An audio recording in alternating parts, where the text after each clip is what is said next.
Dobry wieczór Państwu. Mamy dzisiaj 21 kwietnia 2023 roku.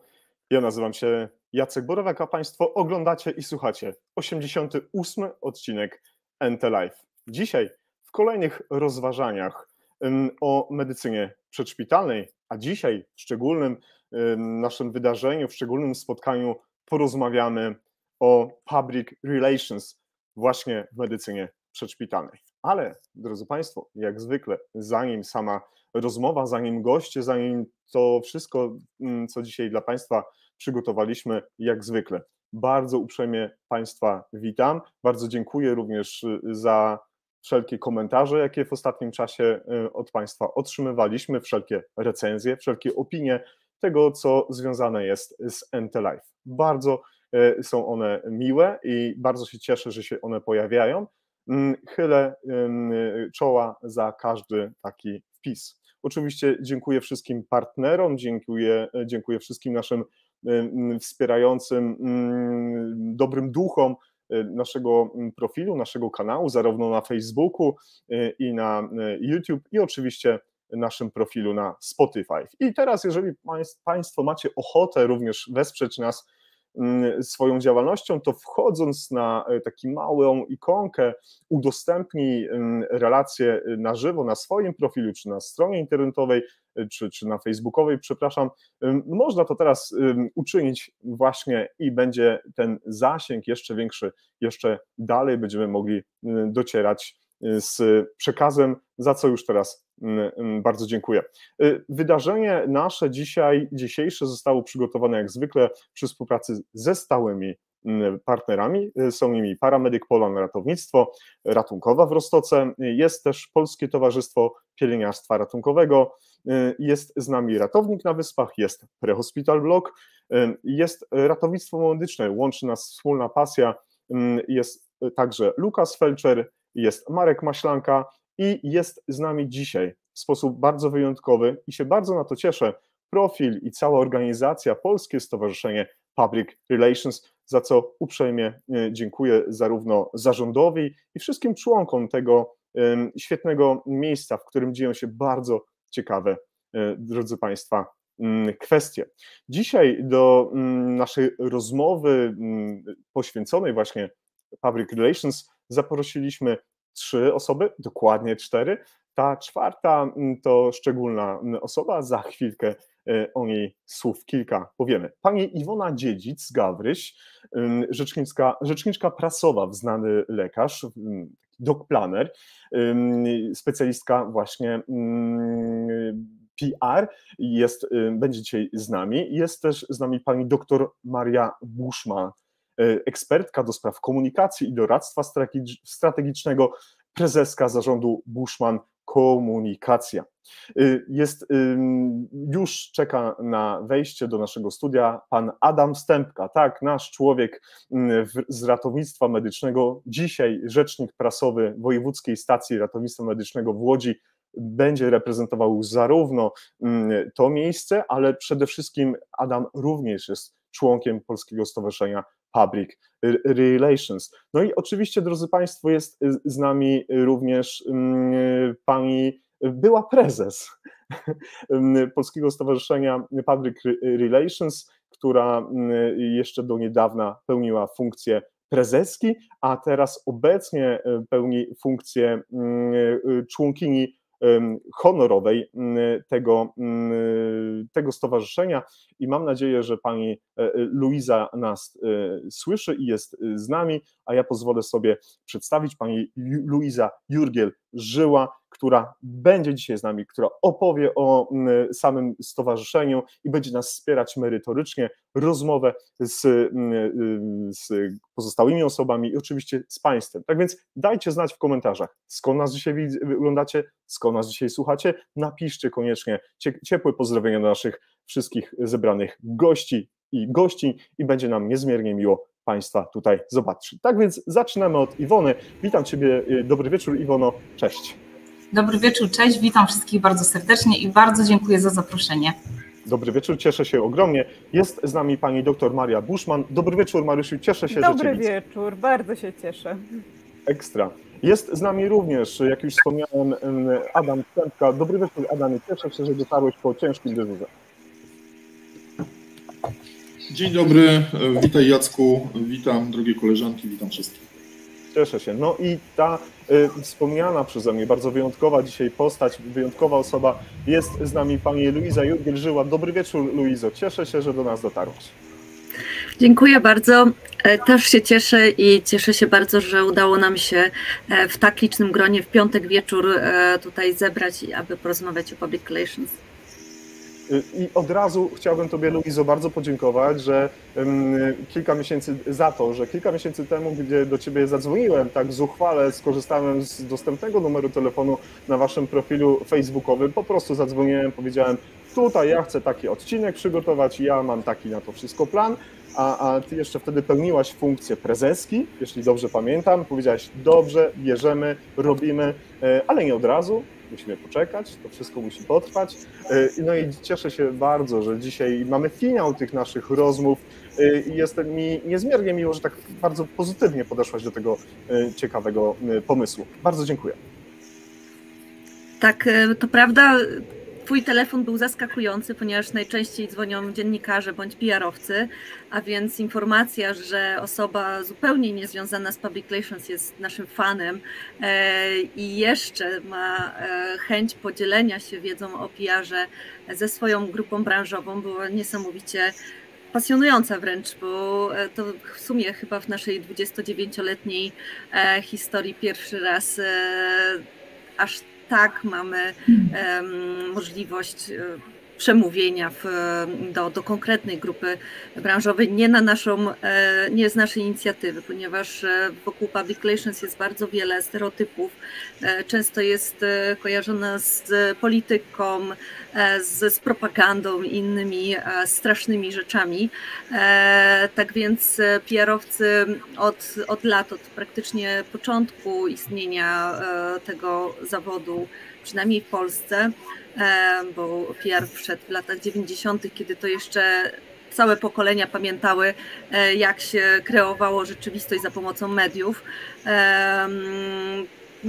PSPR miał od początku misję szerzenia wiedzy o etycznym komunikowaniu, o wszelkich narzędziach, które mamy dostępne do tego, aby budować te mosty pomiędzy organizacją, firmą, a społeczeństwem. A absolutnie jest to przeciwieństwo tego, co robi się w państwach, które tworzą rzeczywistość za pomocą komunikacji. Tak więc, tak jak już wspomniałam, nasze stowarzyszenie to jest grupa ludzi, którzy mają misję, którzy poza swoimi właśnie dyżurami, pracami, rodziną wykorzystują wieczór, noc, popołudnie, każdą wolną chwilę na to, aby szerzyć wiedzę na temat PR-u, ale także pomagać za pomocą naszych umiejętności tym, którzy potrzebują tej wiedzy.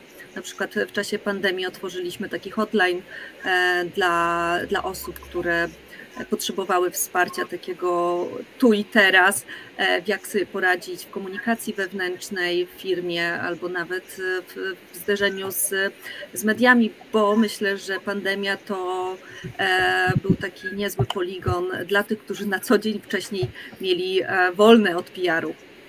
Tak więc tak. Już na początku zachęcałem naszych widzów i słuchaczy, żeby się zameldowali, skąd nas dzisiaj oglądają, skąd nas dzisiaj słuchają. To jest taki zwyczaj, że pytamy też naszych gości, skąd do nas dzisiaj mówią. No to dobrze, Iwono, gdzie nas dzisiaj ugościłaś, w jakim jesteśmy mieście i może z dwa chociaż pikantne szczegóły na ten temat tutaj może nam zdradzisz. No nie wiem, czy pikantne, bo jestem w Warszawie, ale jestem obecnie w biurze Znany Lekarz. Świeżo po remoncie biuro, więc idealnie. No i co, pogoda jak zawsze, jak dzisiaj właściwie jest nadal super, więc myślę, że wszyscy, którzy się tu z nami witają, też mieli taką pogodę jak ja dzisiaj w Warszawie. Doskonale. A droga Mario, gdzie ty nas dzisiaj ugościłaś i gdzie teraz Ja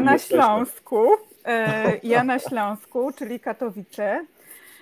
Tutaj mamy siedzibę i stąd pochodzę i tutaj u nas chyba jest zawsze ładna pogoda, tak myślę.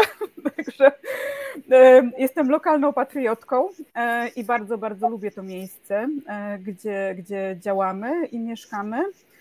Natomiast pracujemy faktycznie w całej Polsce, także się przemieszczamy w różne piękne miejsca. Do Warszawy też. To super, doskonale, bardzo się cieszę. Adamie drogi, kiedy żeśmy się ostatnio widzieli i słyszeli, kiedy między innymi rozważania były toczone na temat ratownictwa medycznego, medycyny ratunkowej, stanów nagłych, kardiologii ratunkowej itd., przyjąłeś nas w zaciszu swojego pokoju, dzisiaj na salony żeś nas zaprosił. Przypomnij naszym widzom i słuchaczom, gdzie to dzisiaj żeśmy się znaleźli. Wiemy, że w centralnej Polsce. Poprosimy o mikrofon, drogi Adamie. Dzisiaj znaleźliśmy się, Jacku, w Łodzi. Ostatnio było to inne miasto, Kutno, teraz jest to Łódź i z tegoż miasta mam przyjemność Was wszystkich przywitać. Doskonale. No to Luizo, a Ty gdzie jesteś dzisiaj? Bo się okazuje, że mamy wspólnych znajomych. Gdzieś tam się okazało na Facebookach, no ale może nie o to tym, prawda. ale chociaż Pochodzę z Lubuskiego i tam też ci wspólni znajomi, ale dzisiaj jestem na Żoliborzu w Warszawie, gdzie też wróciłam z Wrocławia, bo miałam epizod wrocławski, ale Warszawa jednak to jest to, gdzie moje serce bije najszybciej i najchętniej, więc tutaj jestem. Doskonale. Zanim zadam takie pierwsze pytanie, które będę dedykował absolutnie nam wszystkim, to poproszę jeszcze członkinię honorową, byłą panią prezeskę stowarzyszenia, żeby choćby w 2-3 zdaniach powiedziała, co każdy z nas, osób niezwiązanych z PR, powinien wiedzieć na temat waszej organizacji. I oprócz strony internetowej Facebooka i profilu na YouTube, gdzie jeszcze można znaleźć konkretne informacje związane z waszą działalnością? Najlepiej się z nami spotykać. Mamy obecnie prawie 200 członków i członkiń, a każde spotkanie może wnieść najwięcej, ponieważ możemy wtedy porozmawiać o konkretnych case'ach. Ale w dobie internetu to jednak strona internetowa, na której na samym dole można zapisać się do newslettera, który jest otwarty dla wszystkich. Członkowie, którzy dołączą, przyjmujemy osoby, które zajmują się PR-em bądź edukują w tę stronę, ale mamy też taki mały haczyk, że można się po prostu tym PR-em interesować i w jakiś sposób wykazać, że używa się tego PR w swoim codziennym życiu i też myślę, że każdego pasjonata też możemy przyjąć i w newsletterze członkowskim są dodatkowe nagrania z naszych spotkań wewnętrznych, wejściówki na konferencje i tak dalej. Tak więc tutaj zachęcam, ponieważ no myślę, że inwestycja 300 zł rocznie nie jest bardzo męcząca dla portfela, a myślę, że możliwość poznania ludzi, którzy zajmują się tym samym, co my, jest bardzo, bardzo cenna. I tak, no my przede wszystkim oprócz tego, że łączą nas te same cele, to też strasznie się lubimy. I w PSP-że jest taki klimat domówki.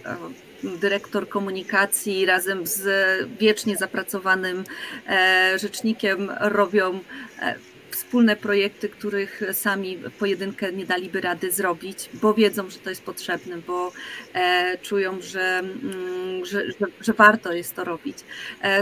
Jesteśmy też na maksa otwarci na studentów, dlatego tutaj wykorzystam Twój kanał do tego, żeby apelować do młodych, aby się nie bali zadzwonić, powiedzieć, że super byłoby coś razem zorganizować, czy choćby skonsultować jakąś pracę naukową, albo szukają po prostu stażu, bo czasem to jest takie wrażenie, że jak jest wielka organizacja i te fantastyczne utytułowane głowy, no to jest jakiś mur między nami, a nie, my jesteśmy mega dostępni i cieszy nas każda możliwość pomocy.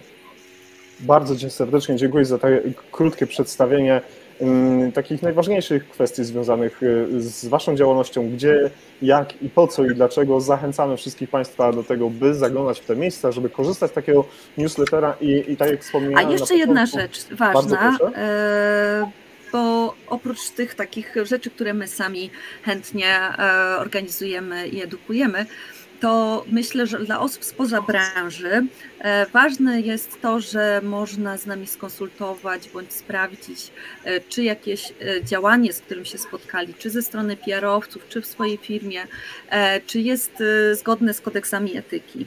No my znamy wiele już case'ów, jesteśmy w stanie szybko zweryfikować, ocenić albo zadać odpowiednie pytania, aby pomóc takiej osobie, która stoi przed takim dylematem, czy to jest okej, czy nie jest okej, nie wiem, podszywać się na forach dyskusyjnych za pacjentów zadowolonych z usługi, czy na przykład ktoś czuje się ofiarą działania w internecie, hejtu i tak dalej i nie wie, co robić. Myślę, że nasze stowarzyszenie może być pierwszym krokiem takim, żeby taką doraźną pomoc dostać, gdzieś wskazówkę, gdzie się udać po pomoc albo głowa do góry, nie martw się.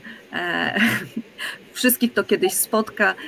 Nasze społeczeństwo i firmy dzielą się na tych, którzy już mieli kryzys, albo na tych, którzy będą mieli kryzys. Tak więc myślę, że takie wsparcie też można w stowarzyszeniu, w PSPR-ze zdobyć. Cieszę się, że eksperci Waszego stowarzyszenia pomagają. Tu Marysia, kiedyśmy się spotykali w naszym technicznym spotkaniu, powiedziała, że łączy nas wiele w medycynie przedszpitalnej, PR-owców i medyków. Jesteśmy pomagaczami, lubimy pomagać i bardzo się cieszę, że taką funkcję również, drodzy Państwo, spełniacie. No to dobrze. To pierwsze pytanie jest banalnie proste, tylko mnie ciekawi, czy każdy z Was posłuży się tą samą odpowiedzią, czy jednak dla każdego z Was definicja public relations jest zupełnie czymś innym. Iwona, czym dla Ciebie jest ta definicja? Co to dla Ciebie jest takiego, z czym byś chciała podzielić się z naszymi widzami i słuchaczami? To ja myślę, Jacek, że zacząłeś od takiego pytania jak na egzaminie w Katowicach akurat. Pozdrawiam Śląsk, bo ja tam studiowałam. Więc dla mnie PR, nie wiem, czy się ze mną zgodzicie, ale dla mnie PR to jest strategia. To jest takie długofalowe działanie, które jest wpisane w takie DNA firmy, organizacji, właściwie każdego.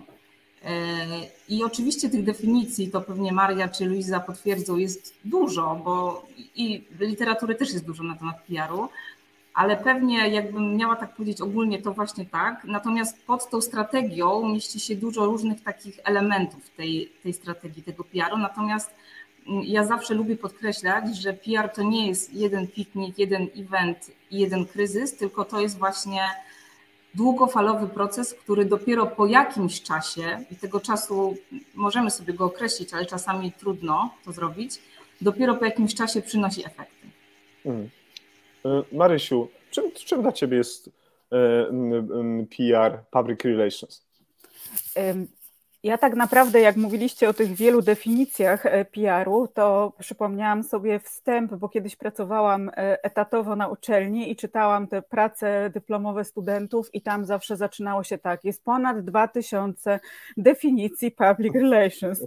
I tutaj następowały różne definicje, które ten dany wykładowca akceptował oraz po prostu uzasadnienie, dlaczego te powinny być stosowane. A ja zazwyczaj, kiedy uczyłam i kiedy rozmawiam w ogóle o PR-ze i nawet z klientami, tak, i przedstawiam jakieś obszary, to zawsze uważam, że sama ta definicja mieści się w nazwie naszego zawodu. Public relations, czyli po prostu relacje z publicznościami, czyli publiczności to w PR-ze jest otoczenie nasze, tak? Różne grupy otoczenia, z którymi musimy utrzymywać te relacje i takie dla nas taką zasadą czy podstawowym narzędziem utrzymywania tych relacji z otoczeniem jest komunikacja. I to jest po prostu dla nas takie clue tej definicji, dla mnie. I nie trzeba moim zdaniem dużo więcej tutaj teorii do tego dokładać, bo o obszarach PR-u będziemy jeszcze przecież mówić, tak? Ale sama ta definicja moim zdaniem idealnie mieści się w nazwie. Dobrze, to Adam. Adam, troszkę będę się dystansował od twojego zawodu medycznego, żebyśmy dyskutowali w gronie specjalistów, ekspertów od PR-ów z waszego stowarzyszenia. Jaka według ciebie jest definicja public relations? Dla mnie jest to komunikacja. Komunikacja, ale nie taka komunikacja, bo komunikujemy się wszyscy na co dzień. Natomiast w większości przypadków jest to komunikacja nieskoordynowana. I dla mnie to public relations jest to właśnie taka skoordynowana komunikacja z wyznaczonymi celami długoterminowymi, które małymi krokami po prostu mamy realizować. Ja jeszcze skorzystam z tego, że jest z nami Luiza, to chociaż poproszę cię, Luizo, żebyś ty powiedziała o tej swojej definicji, takiej własnej, ulubionej, takiej, która wychodzi może niekoniecznie z umysłu, ale może z serca PR-owca. Nie wiem, co ważniejsze, czy serce, czy umysł, ale czym dla ciebie w tym momencie jest ta definicja? Myślę, że public relations to jest też funkcja zarządzania, bo w obecnych czasach PR-owcy coraz częściej zasiadają w zarządach bądź są bardzo blisko zarządu i pomagają zarówno zarządowi zrozumieć otoczenie, jak i otoczeniu zrozumieć organizację, więc my jesteśmy trochę tłumaczami tego, co organizacja potrzebuje opowiedzieć na zewnątrz i tłumaczami tego, jak to środowisko, które nas otacza, potrzebuje tej firmy, dla której pracujemy. Uprzejmie dziękuję. Moi drodzy, zanim wejdziemy bardzo głęboko, jakie jest znaczenie, dlaczego, po co, w jaki sposób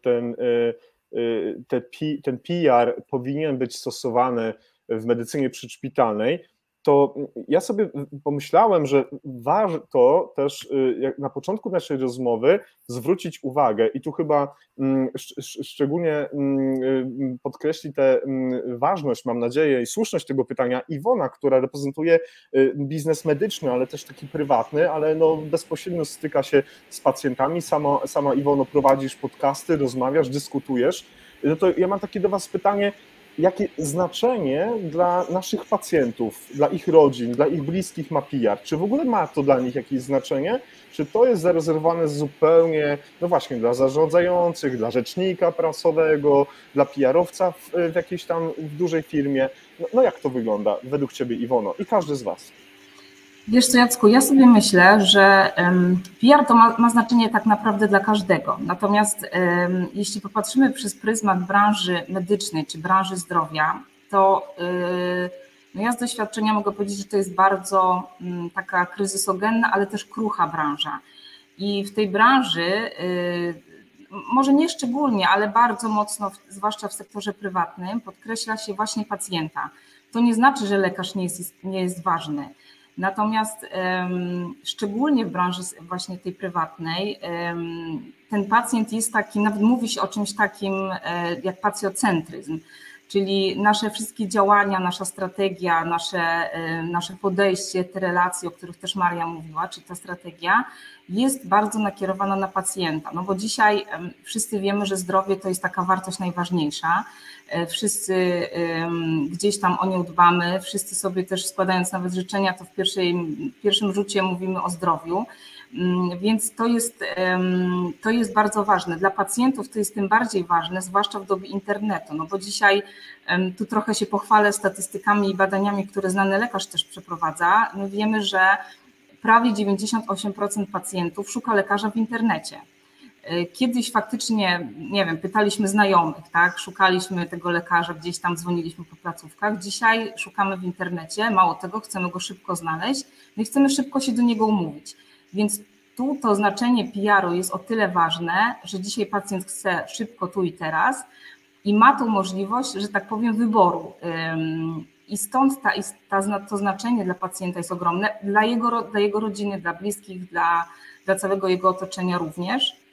I to jest też bardzo ważne z punktu widzenia każdej placówki, ale też każdej organizacji, nie tylko prywatnej.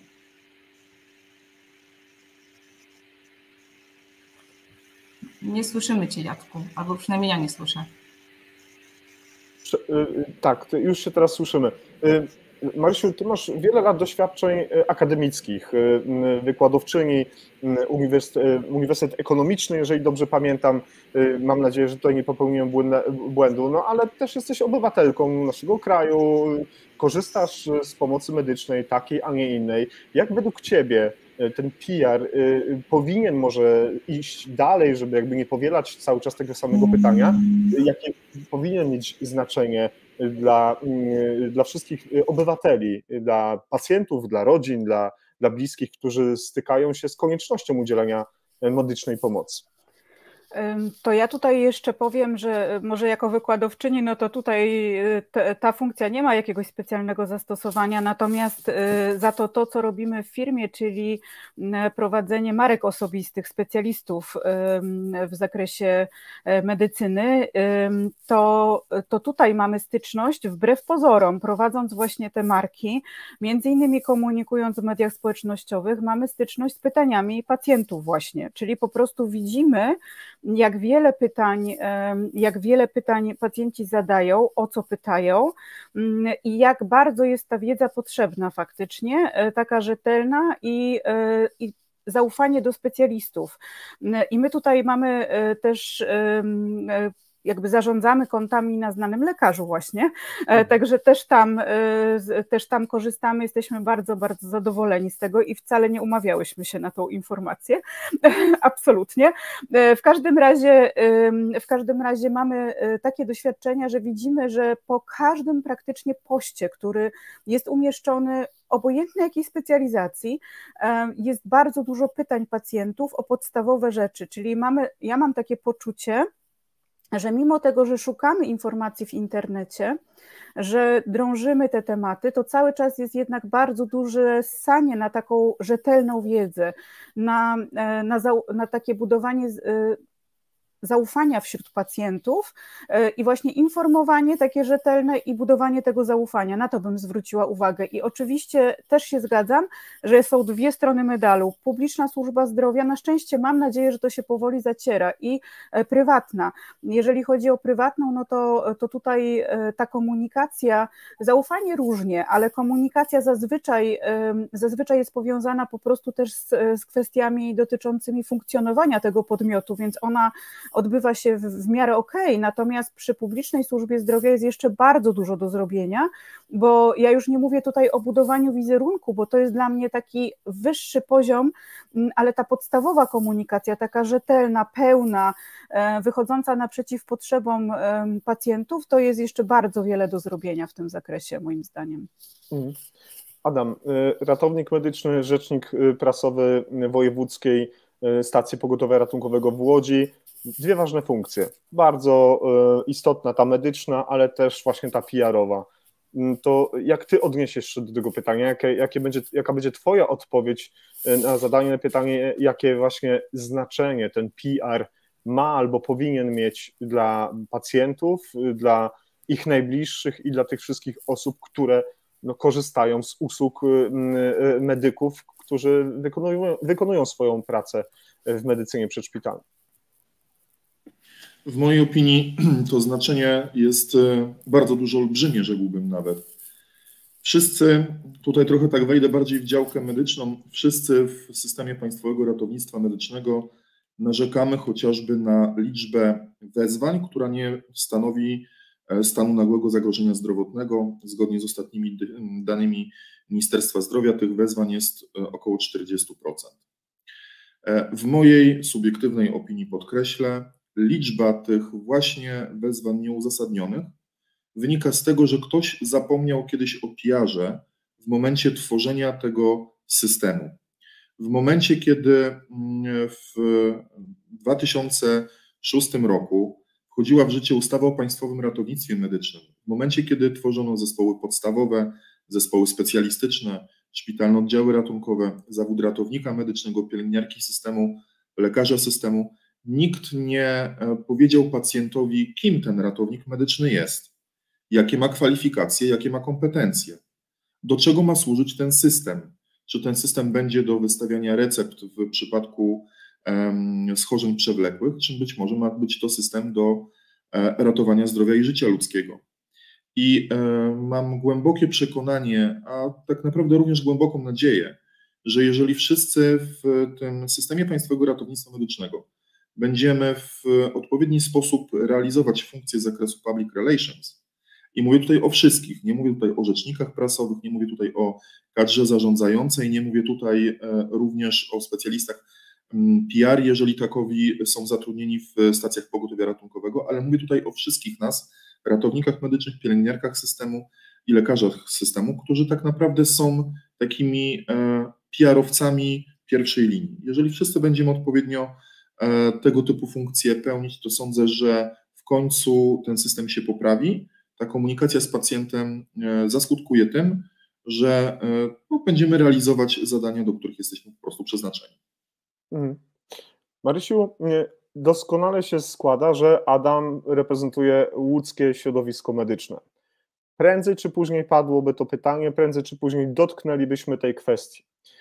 Kiedy żeśmy rozmawiali, kiedy zastanawialiśmy się, jak przygotować to nasze dzisiejsze spotkanie, żeby ono dało jak najwięcej takiego dobra do wykorzystania w tej medycynie przedszpitalnej, ty przytoczyłaś przykład najgorszej możliwej postawy w tym, co się stało w Łodzi, ten wspomniany Pawulon, łowcy skór, cała ta akcja, cała ta afera, cała ta tragedia ludzi. No właśnie, i Adam przed chwilką powiedział o jednej kwestii, że wiele lat temu, czy w systemie coś zostało zrobione, a coś zostało niezrobione, coś, co ma teraz ogromne znaczenie. I to pytanie znowu do was, do Adama, do Marii, również do Iwony.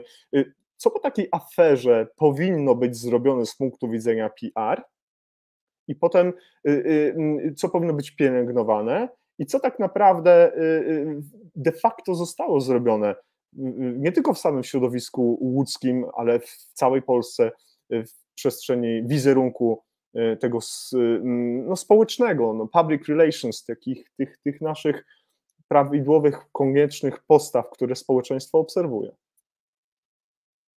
Marysiu. Wydaje mi się, że ten przykład przytoczyła Iwona w takich naszych dyskusjach. Aha, to przepraszam. Nie szkodzi. Możemy... I mogę tobie oddać głos na początek, bo to był twoja moja pomyłka, przepraszam. Nie szkodzi. Ja wspominałam, bo to też był taki ciężki przykład, ja wspominałam taką sytuację związaną z nadużywaniem alkoholu przez ratowników w jednej z miejscowości i po prostu to również było taki mocny przykład, dlatego że to jednak mają za zadanie pracownicy medyczni dbać o zdrowie i życie ludzkie, więc nie mogą być pod wpływem substancji takich jak alkohol czy narkotyki. No i to po prostu było faktycznie bardzo, bardzo takie trudne zachowanie. Natomiast jeżeli chodzi o aferę związaną z Pawulonem i inne, które się wydarzały, to one mają w sumie, teraz tak myślę, bardzo podobne podłoże, czyli tak naprawdę osoby, które mają dbać i ratować życie, tak naprawdę mu zagrażają lub na nie czyhają wręcz, tak? Czy po prostu jest to takie zaprzeczenie tej funkcji, którą powinni spełniać. I to było takim najbardziej jaskrawym elementem, który zwrócił uwagę na to, co się wydarzyło w tych sytuacjach. Natomiast tam to już jest wiele lat po tych wydarzeniach i nie pamiętam dokładnie, przyznaję, jakie były po kolei działania, które zostały podjęte, natomiast na 100% skala tej afery i skala tego, że my do dzisiaj pamiętamy o tym, świadczy, że nie zrobiono tego, co trzeba, odpowiednio szybko. No bo byśmy tego wszystkiego nie pamiętali w taki sposób. Pewnie ani nie było to szybko, ani w odpowiedni sposób, czyli jeżeli tutaj byśmy zaczęli mówić, co powinno się w sytuacji kryzysowej zrobić po kolei i jak scenariusz powinien wyglądać, to pewnie byśmy siedzieli wiele godzin tak naprawdę. Natomiast dla mnie najważniejsze jest to, żeby pamiętać przy sytuacjach kryzysowych, że podstawą to jest zapobieganie tym sytuacjom. I jestem bardzo, bardzo ciekawa i nie wiem, czy są takie badania, ile placówek medycznych ma takie manuale kryzysowe albo chociaż krótką instrukcję i wie, co trzeba zrobić, kiedy coś takiego się wydarzy.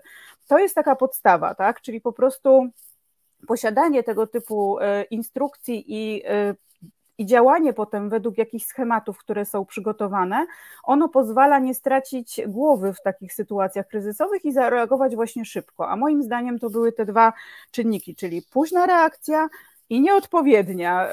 A to, jakie mogą być nieodpowiednie, to tak jak mówię, no moglibyśmy i o scenariuszach kryzysowych, i o tych, jakie te zachowania powinny być jakie są nieodpowiednie, moglibyśmy długo mówić. Jeszcze może tylko jedną rzecz dodam, że takie po prostu podstawowe zachowanie, w sumie najprostsze, tak jak mówiliśmy przy definicjach PR-u o tej komunikacji, która jest najważniejsza. Tutaj Adam przede wszystkim podkreślił, że to komunikacja, że dla niego to jest PR, to komunikacja, no to właśnie o to chodzi. Kiedy się wydarza coś trudnego, nieważne co by to było, nieważne jak trudne wydarzenie by się wydarzyło, to my musimy komunikować na ten temat, czyli po prostu rzetelnie sprawdzić sytuację, a potem to w odpowiedni sposób przekazać, prawdziwy, a jeżeli nie wiemy, co się stało, czy mamy jakiś problem w tym zakresie, żeby to ustalić, to musimy dojść do tego i przekazać też, że właśnie to robimy, tak? Czyli po prostu taka stała komunikacja i traktowanie w taki sposób poważny zarówno dziennikarzy z drugiej strony, jak i osób, które ta sytuacja dotyczy lub interesuje, to jest dla mnie taka podstawa, czyli taka rzetelność po prostu. Zanim oddam głos autorce tego wątku, bo faktycznie sprawdziłem notatki i to właśnie Iwona. Drodzy Państwo, widzowie, słuchacze, dziękuję za pierwsze pytania, które się one już pojawiają. Doskonale. To jest najlepsza rzecz, jakie się może tutaj przytrafić. Pozwólcie jednak, że przesuniemy odpowiedzi na te kwestie nieco na dalszą część naszego spotkania, tak żebyśmy mogli kilka wątków Państwu zaprezentować, pokazać, o czym nasi eksperci i ekspertki będą chcieli opowiedzieć. W związku z tym pozwólcie, że za chwil parę będziemy się do tego mogli odnieść. No ale dobrze, Iwono, to jak Ty się zapatrujesz na ten wątek, bo on jest szczególnie ważny, nie tylko dlatego, że tu jest Adam, Łódź i tak dalej, no ale to miało ogromne znaczenie. Tak, to znaczy ja absolutnie, Adam, to nie jest przytyk w kierunku Ciebie, w Twoim kierunku. Ja bardziej przytoczyłam tą historię, czy ten kryzys, no bo on faktycznie odcisnął bardzo duże piętno w ogóle na wizerunku, powiedziałabym nawet szeroko pojętej ochrony zdrowia, tak? I na utracie takiego zaufania, które my jako pacjenci po prostu mieliśmy, a to jest w PR-ze naprawdę bardzo ważne. I ja nawet sobie pokusiłam się trochę przed naszym spotkaniem o jakby zapytanie kilku osób związanych z branżą medyczną, czy pamiętacie jakiś taki największy kryzys w branży ochrony zdrowia? No i faktycznie tam się to przewijało, najczęściej właściwie, więc mimo tego, że to był chyba 2002 rok, jak się nie mylę, więc naprawdę naście lat temu, to cały czas o tym pamiętamy. I oczywiście też się przyznaję szczerze, że nie pamiętam dokładnie, a to też jest trochę dziwne, bo Maria też nie pamięta, jakie działania tam zostały podjęte. Natomiast gdzieś sobie wczoraj też czytałam taki artykuł chyba na Onecie, jakby opisujący całą tą historię, co tam się zadziało. No te osoby oczywiście zostały skazane i chyba tam nawet odsiadują jakieś długoletnie wyroki. Natomiast wydaje mi się, że i tu potwierdzę to, co też Maria powiedziała, że jeśli my faktycznie do tej pory pamiętamy taki kryzys, no bo wszyscy wiemy, że w PR-ze jest tak, że są kryzysy mniejsze, większe, gdzieś tam my oczywiście PR-owcy z nimi pracujemy, udaje się je wykorzystać, przekuć czasami w sukces, faktycznie dużo działań podejmujemy, no ale jeśli pamiętamy jakiś taki kryzys, który bardzo, bardzo gdzieś tam siedzi w naszych głowach, no to znaczy, że być może coś nie zostało zrobione. Ja nie wiem dokładnie, czy nie chcę tu absolutnie nikogo osądzać, Natomiast faktycznie gdzieś to był taki chyba największy kryzys i kryzys związany z tym, co najważniejsze, no bo on dotyczył zdrowia i życia ludzi, tak? A to jest bardzo ważne, żeby to zaufanie do osób, które wykonują taki zawód, po prostu mieć. Adam, to w związku z tym, żeby ten wątek poprowadzić dalej, może już nie to, co zostało zrobione czy dobrze, czy źle, nieważne. Co według rzecznika prasowego, takiej instytucji, którą ty reprezentujesz, ale też medyka, i nie wchodzę tutaj w konkretne zadania rzecznika, jakie ma, bo na ten temat jeszcze będziemy rozmawiać, bo masz swoje zdanie na ten temat, szczególnie dedykowane właśnie nam, medykom, ale gdyby odpukać w niemalowane, taka sytuacja miała się powtórzyć, albo gdyby się działo to teraz, to powiedz mi, co powinno się zadziać po takiej sytuacji, żeby to spełniało standardy public relations, o których w waszym stowarzyszeniu, w których w waszej pracy tak bardzo mocno, o które tak bardzo mocno dbacie i zabiegacie. Po pierwsze, faktycznie sytuacja, o której mówiliśmy, była największym kryzysem chyba w systemie ochrony zdrowia w Polsce na przestrzeni wielu, wielu lat. My jako firma, jako Wojewódzka Stacja Ratownictwa Medycznego chcemy być organizacją, która się uczy i z tego zdarzenia niewątpliwie wyciągnęliśmy pewne wnioski. Jesteśmy chociażby jedynym ze znanych mi stacji pogotowia ratunkowego, która zatrudnia etatowo psychologa, który w pewien sposób również działa w taki sposób, ażeby nie doszło do podobnych sytuacji. Co powinniśmy zrobić? Sądzę, że tutaj będzie miała zastosowanie zasada 3P. Przeproś, powetuj, popraw. Przeproś, czyli nie ukrywaj tego, co się stało. To ukrywanie tego, co się stało, bardzo często prowadzi. Kłamstwo ma krótkie nogi. I ono prędzej czy później wyjdzie, więc nie ma co tego tak naprawdę ukrywać i malować trawę na zielono, bo za chwilę się okaże, że jest zupełnie inaczej i stracimy tylko i wyłącznie swoją wiarygodność. Powetuj, czyli te osoby, które zostały poszkodowane, powinny mieć to wynagrodzone w jakiś sposób. Bardzo często niestety wymaga to podjęcia działań odszkodowawczych, działań prawnych itd. I popraw, czyli to uczenie się. Jestem przekonany, że koleżanki tutaj poprą taką tezę, że z wiele kryzysów można przekuć na jakąś korzyść wizerunkową. Ale żeby tego dokonać, to musimy wdrożyć odpowiednie działania nie za 10 lat, 15 lat, ale bezpośrednio po tym zdarzeniu, które będą chroniły pacjenta, naszych klientów, naszych kontrahentów, naszych współpracowników, czy ogólnie interesariuszy przed tego typu zdarzeniem. I nam jest w chwili obecnej dość trudno tak naprawdę walczyć z tym mitem tak zwanego łódzkiego pogotowia.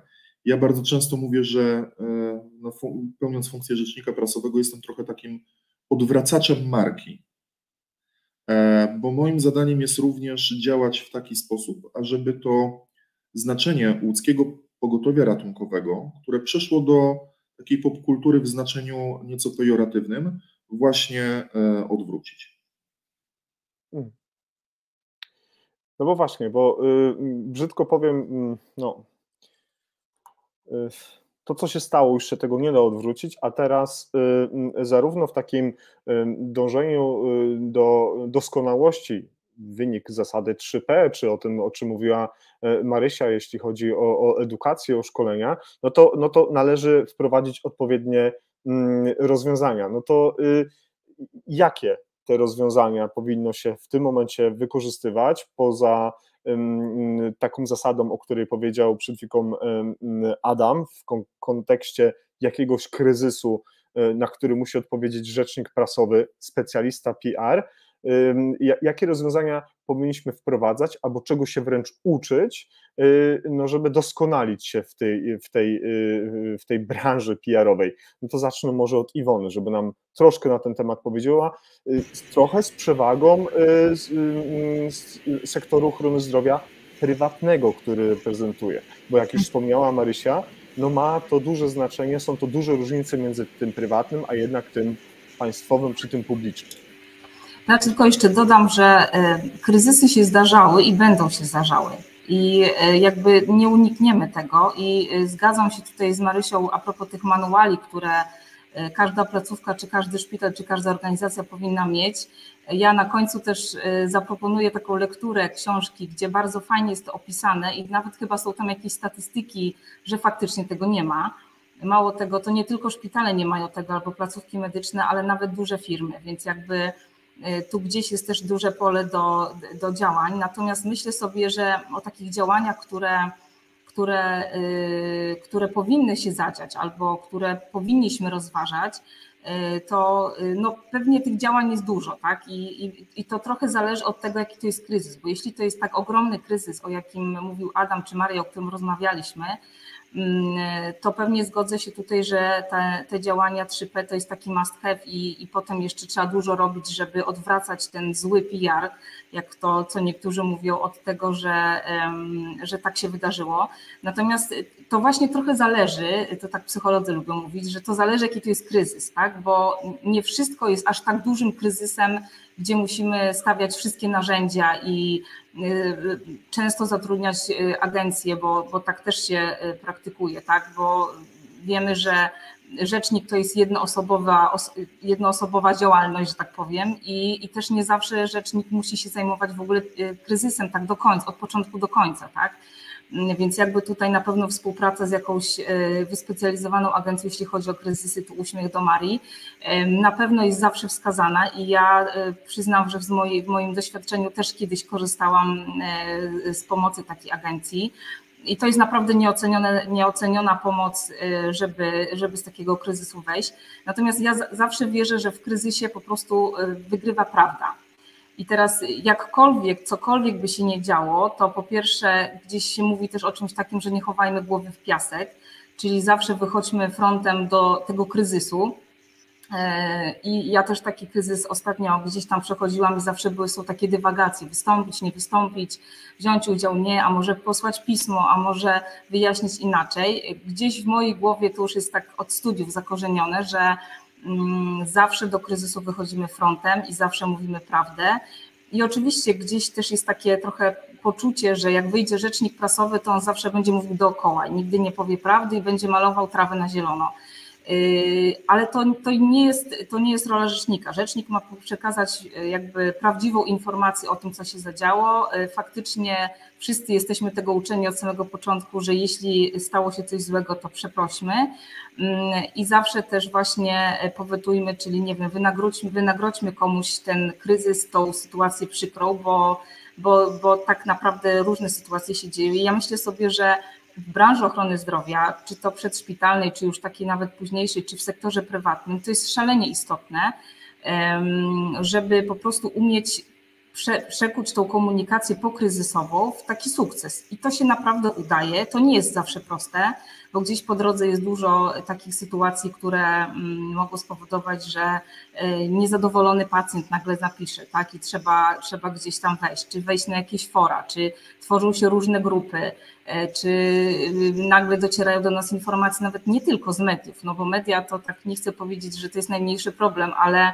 no dzisiaj w dobie social mediów to naprawdę trzeba mieć, że tak powiem, taki overview, żeby tym kryzysem zarządzać. Więc myślę sobie, że takie kompleksowe podejście do każdego kryzysu i taka pomoc też ze strony naprawdę osób, które się na tym znają, bo czasami jest tak, że my PR-owcy nie zawsze wiemy, nie jesteśmy specjalistami od wszystkiego. To tak nie działa, że jesteśmy lekarzami dusz, chociaż tak się nas czasem określa. To tak jak ratownik nie jest, ja nawet gdzieś ostatnio przeczytałam takie fajne zdanie, że nie jestem Bogiem, ja jestem tylko ratownikiem. Więc jakby gdzieś bardzo wierzę, że takie kompleksowe podejście do komunikacji i wykorzystanie narzędzi, które akurat będą potrzebne w tym zarządzaniu kryzysowym, są takim kluczem do sukcesu. Marysiu, ty jako ekspertka takiego działania strategicznego, miejsce, które ty reprezentujesz, markowane swoim nazwiskiem, jest szczególnie ważne. To jak ty użyjesz tutaj swojej wskazówki, co należałoby wykorzystywać do tego, żeby ten PR w tym środowisku medycznym powielać, rozbudowywać, rozwijać? Tutaj zgodzę się też właśnie z tym, co mówiła Iwona w 100%, że takie przygotowanie jest bardzo ważne i potwierdzam, że firmy wspomagają w takich sytuacjach organizacje, czy to są instytucje, ale najczęściej prywatne bardziej sięgają po takie wsparcie. I tutaj jeszcze powiem o jednej takiej, znaczy o takich dwóch najważniejszych w sumie elementach. Raz to jest przygotowywanie właśnie tych manuali, oczywiście razem z klientami, no bo tego się nie da zrobić niezależnie, tak, i zupełnie bez współpracy z tym podmiotem, dla którego to jest robione.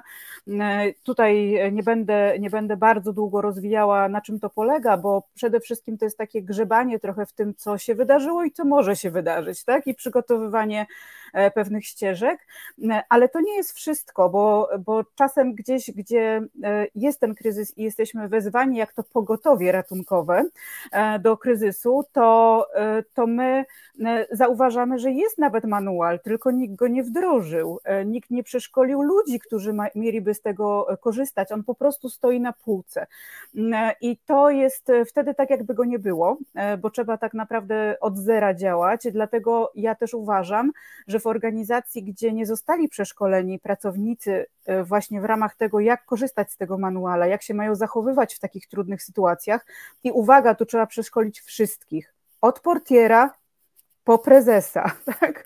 Bo to nie jest tak, że tylko przeszkolimy dyrektorów, albo tylko rzecznik, albo tylko osoby w dziale komunikacji, tak? To nie jest tak i po prostu to wszyscy powinni w tym brać udział i nie możemy też oczekiwać od osób, no czasem są takie predyspozycje naturalne, że ktoś potrafi odpowiedzieć, udzielić informacji, ale najczęściej nie wie, jak się zachować i przecież to nie jest wina tego człowieka, on nie musi się na tym znać, więc to jest szefów rola, aby to odpowiednio zarządzić tą sytuacją. I to jest jeszcze jeden aspekt i kolejny, to jest tak zwane twarzowanie kryzysów. Twarzowanie kryzysów polega na tym, że ktoś po prostu wypowiada się przed kamerami, pokazuje się w takich sytuacjach i tutaj faktycznie na przykład firmy zewnętrzne mają tą zaletę, że reprezentując organizację w takich sytuacjach trudnych, zdejmują z niej ten ciężar takiego właśnie występowania w trudnej sytuacji, kiedy oni też są w jakiś sposób stroną. To, co Iwona też powiedziała, że jest to takie poczucie, to jest przedstawiciel tej organizacji, a jak jest jednak firma zewnętrzna, to jest gdzieś ten lekki dystans, aczkolwiek też jesteśmy PR-owcami, gdzieś te takie negatywne postrzeganie czasem tego zawodu, to co Luiza na początku mówiła, też istnieje, ale jednak my mamy trochę więcej możliwości, bo jesteśmy spoza, także wydaje mi się, że w niektórych sytuacjach jesteśmy wiarygodniejsi i odciążamy właśnie organizację. Czasem rzecznicy, działy komunikacji, one muszą się, czy pracownicy muszą się zająć tak naprawdę ratowaniem tego środka, zarządzaniem tymi wszystkimi rzeczami, a wtedy my mamy tą przestrzeń, żeby po prostu spokojnie się tym zająć. Także ja tak to widzę, czyli przygotowanie manuala, wdrożenie tego manuala, czyli między innymi przeszkolenie i przygotowanie ludzi, którzy z tego będą korzystali, tak żeby w trudnej sytuacji wiedzieli po kolei, co zrobić. W sumie, wiecie, mnie się nasuwa taka analogia naprawdę z waszym zawodem. Dlatego, że wy, jeżeli macie wezwanie, tak ja sobie to wyobrażam, a korzystałam też ze wspaniałej pomocy dwukrotnie pogotowia, między innymi dla mojego syna i naprawdę mam bardzo, bardzo dobre wspomnienia, naprawdę, no, niesamowite, wręcz niesamowitą pomoc, to też macie swoje procedury, którymi działacie, wiecie, że trzeba chwycić za jakąś torbę, coś zrobić, tak po kolei te rzeczy robi się automatycznie, dlatego taką rolę właśnie ma ta księga komunikacji kryzysowej, manual, po to, aby nie kombinować wtedy, kiedy coś takiego trudnego się wydarzy, co ja teraz powinienem zrobić, bo wtedy nikt nie ma głowy do czegoś takiego. Adam, dodaj coś od siebie jeszcze, to co ty uważasz, że powinno być implementowane i od razu zadam tobie pytanie, które musi paść, żebyś od razu rozwiał wszelkie wątpliwości do czego tak naprawdę powinien być powołany rzecznik prasowy, który stoi na straży, no właśnie przed czym, ale to za chwilkę. Dołącz do tego, co powiedziała Iwona i Marysia, co jeszcze byś rekomendował, co powinno być stosowane do tego, żeby ten PR rozpowszechniać, rozbudowywać, rozwijać ogólnie, a już szczególnie w medycynie przedszpitalnej? Wydaje mi się, że jako środowisko medyczne bardzo boimy się dziennikarzy, bo jeżeli dziennikarz do nas przychodzi, zaczyna za nami chodzić, to z pewnością węszy jakiś spisek, jakąś aferę, jakiś kryzys i za sekundę będzie wszystko na paskach rozmaitych stacji telewizyjnych i tak dalej. To, co jest naszym problemem jako personelu medycznego chyba ogólnie, to jest to, że my bardzo często zamykamy się przed tymi dziennikarzami. Dziennikarz nie jest wrogiem, może być dobrym przyjacielem w takich sprawach typowo PR-owych, nawet i w przypadku kryzysów. To jest jedna rzecz, to o czym mówiliśmy, żeby nie chować właśnie tej głowy w piasek. A jeżeli chodzi o samego rzecznika prasowego, to tak naprawdę, jeżeli chodzi o środowisko medyczne, środowisko ograniczone do systemu państwowego ratownictwa medycznego, to niestety, ale wielu naszych kolegów nie zna roli rzecznika prasowego w danej strukturze. Ja po dziś dzień, jak rozmawiam z moimi kolegami chociażby w firmie, jest takie przeświadczenie, że jestem obrońcą, że mam kogoś bronić przed tym, jak tutaj staną przed bramą pogotowia hordy dziennikarzy. No nie, ja nie mam nikogo bronić, mam rzetelnie informować i ewentualnie właśnie przyznać się, przeprosić, powetować i tak dalej, i tak dalej. Rzecznik prasowy nie jest obrońcą i nikogo nie będzie bronił, on ma komunikować, ma informować, ma dbać o wizerunek. Niekiedy, żeby ten wizerunek uchronić, do błędu trzeba się przyznać.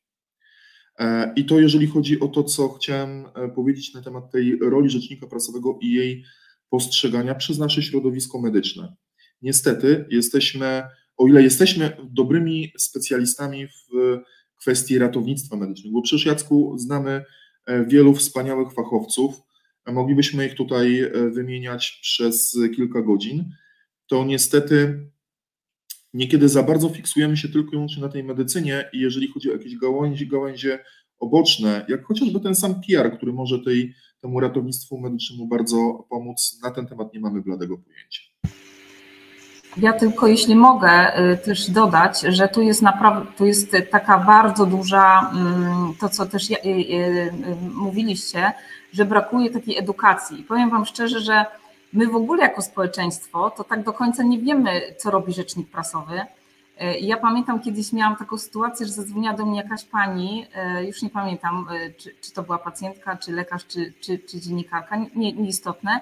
W każdym razie, jak przedstawiłam się, jestem rzecznikiem prasowym, to pani powiedziała, a co pani faktycznie tam robi? Co pani robi jako rzecznik, tak?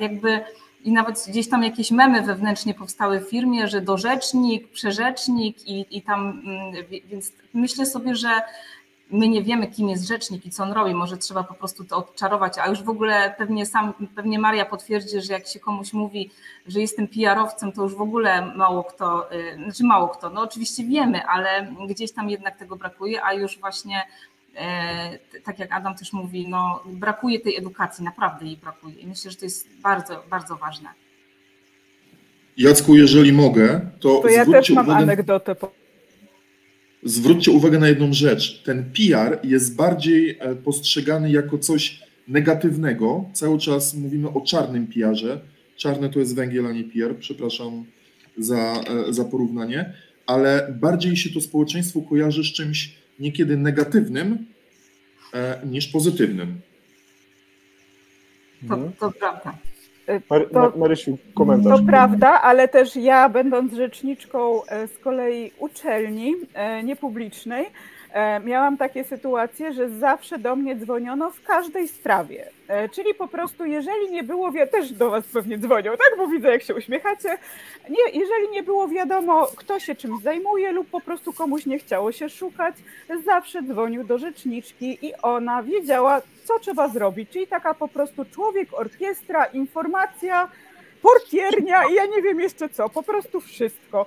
I powiem wam też tak anegdotycznie, bo już lata tym rzecznikiem uczelni nie jestem i po prostu, że ja nawet jak czasem coś nieskutecznie załatwiam gdzieś, czyli po prostu próbuję i zostaję tam odesłana w różne miejsca, wiedząc jak koledzy PR-owcy mają ciężko z czasem, to nie tak, że od razu tam walę jak w dym, tylko generalnie jak już naprawdę wyczerpałam wszystkie możliwości, to co robię? Dzwonię do PR-owca, najczęściej to jest jakiś znajomy z PR-u, więc jest trochę łatwiej, ale generalnie mówię, że ja też jestem PR-owcem, proszę pomóż mi.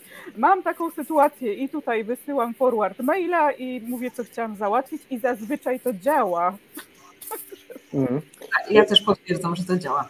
A moi drodzy, jest z nami dzisiaj Marcin Biorczyk, już przedstawiałem w komentarzach, pojawił się w komentarzach koordynator, ratownik medyczny, koordynujący działanie SOR-u Leszczyńskiego, nasz redakcyjny kolega, człowiek, który bardzo dużo swojego czasu poświęca na samokształcenie i rozwój, szeroko pojęty.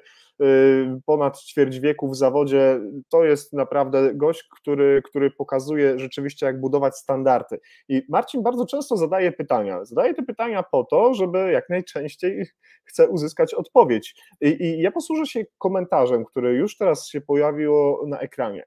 Marcin napisał tak: w moim szpitalu jest powoływany sztab kryzysowy w przypadku zaistnienia zdarzenia kryzysowego. Nie ma specjalisty PR w tym sztabie.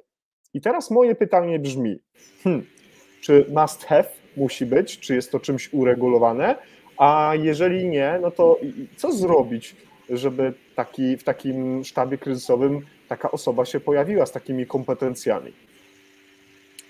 Kto chce, kto pierwszy, ten lepszy.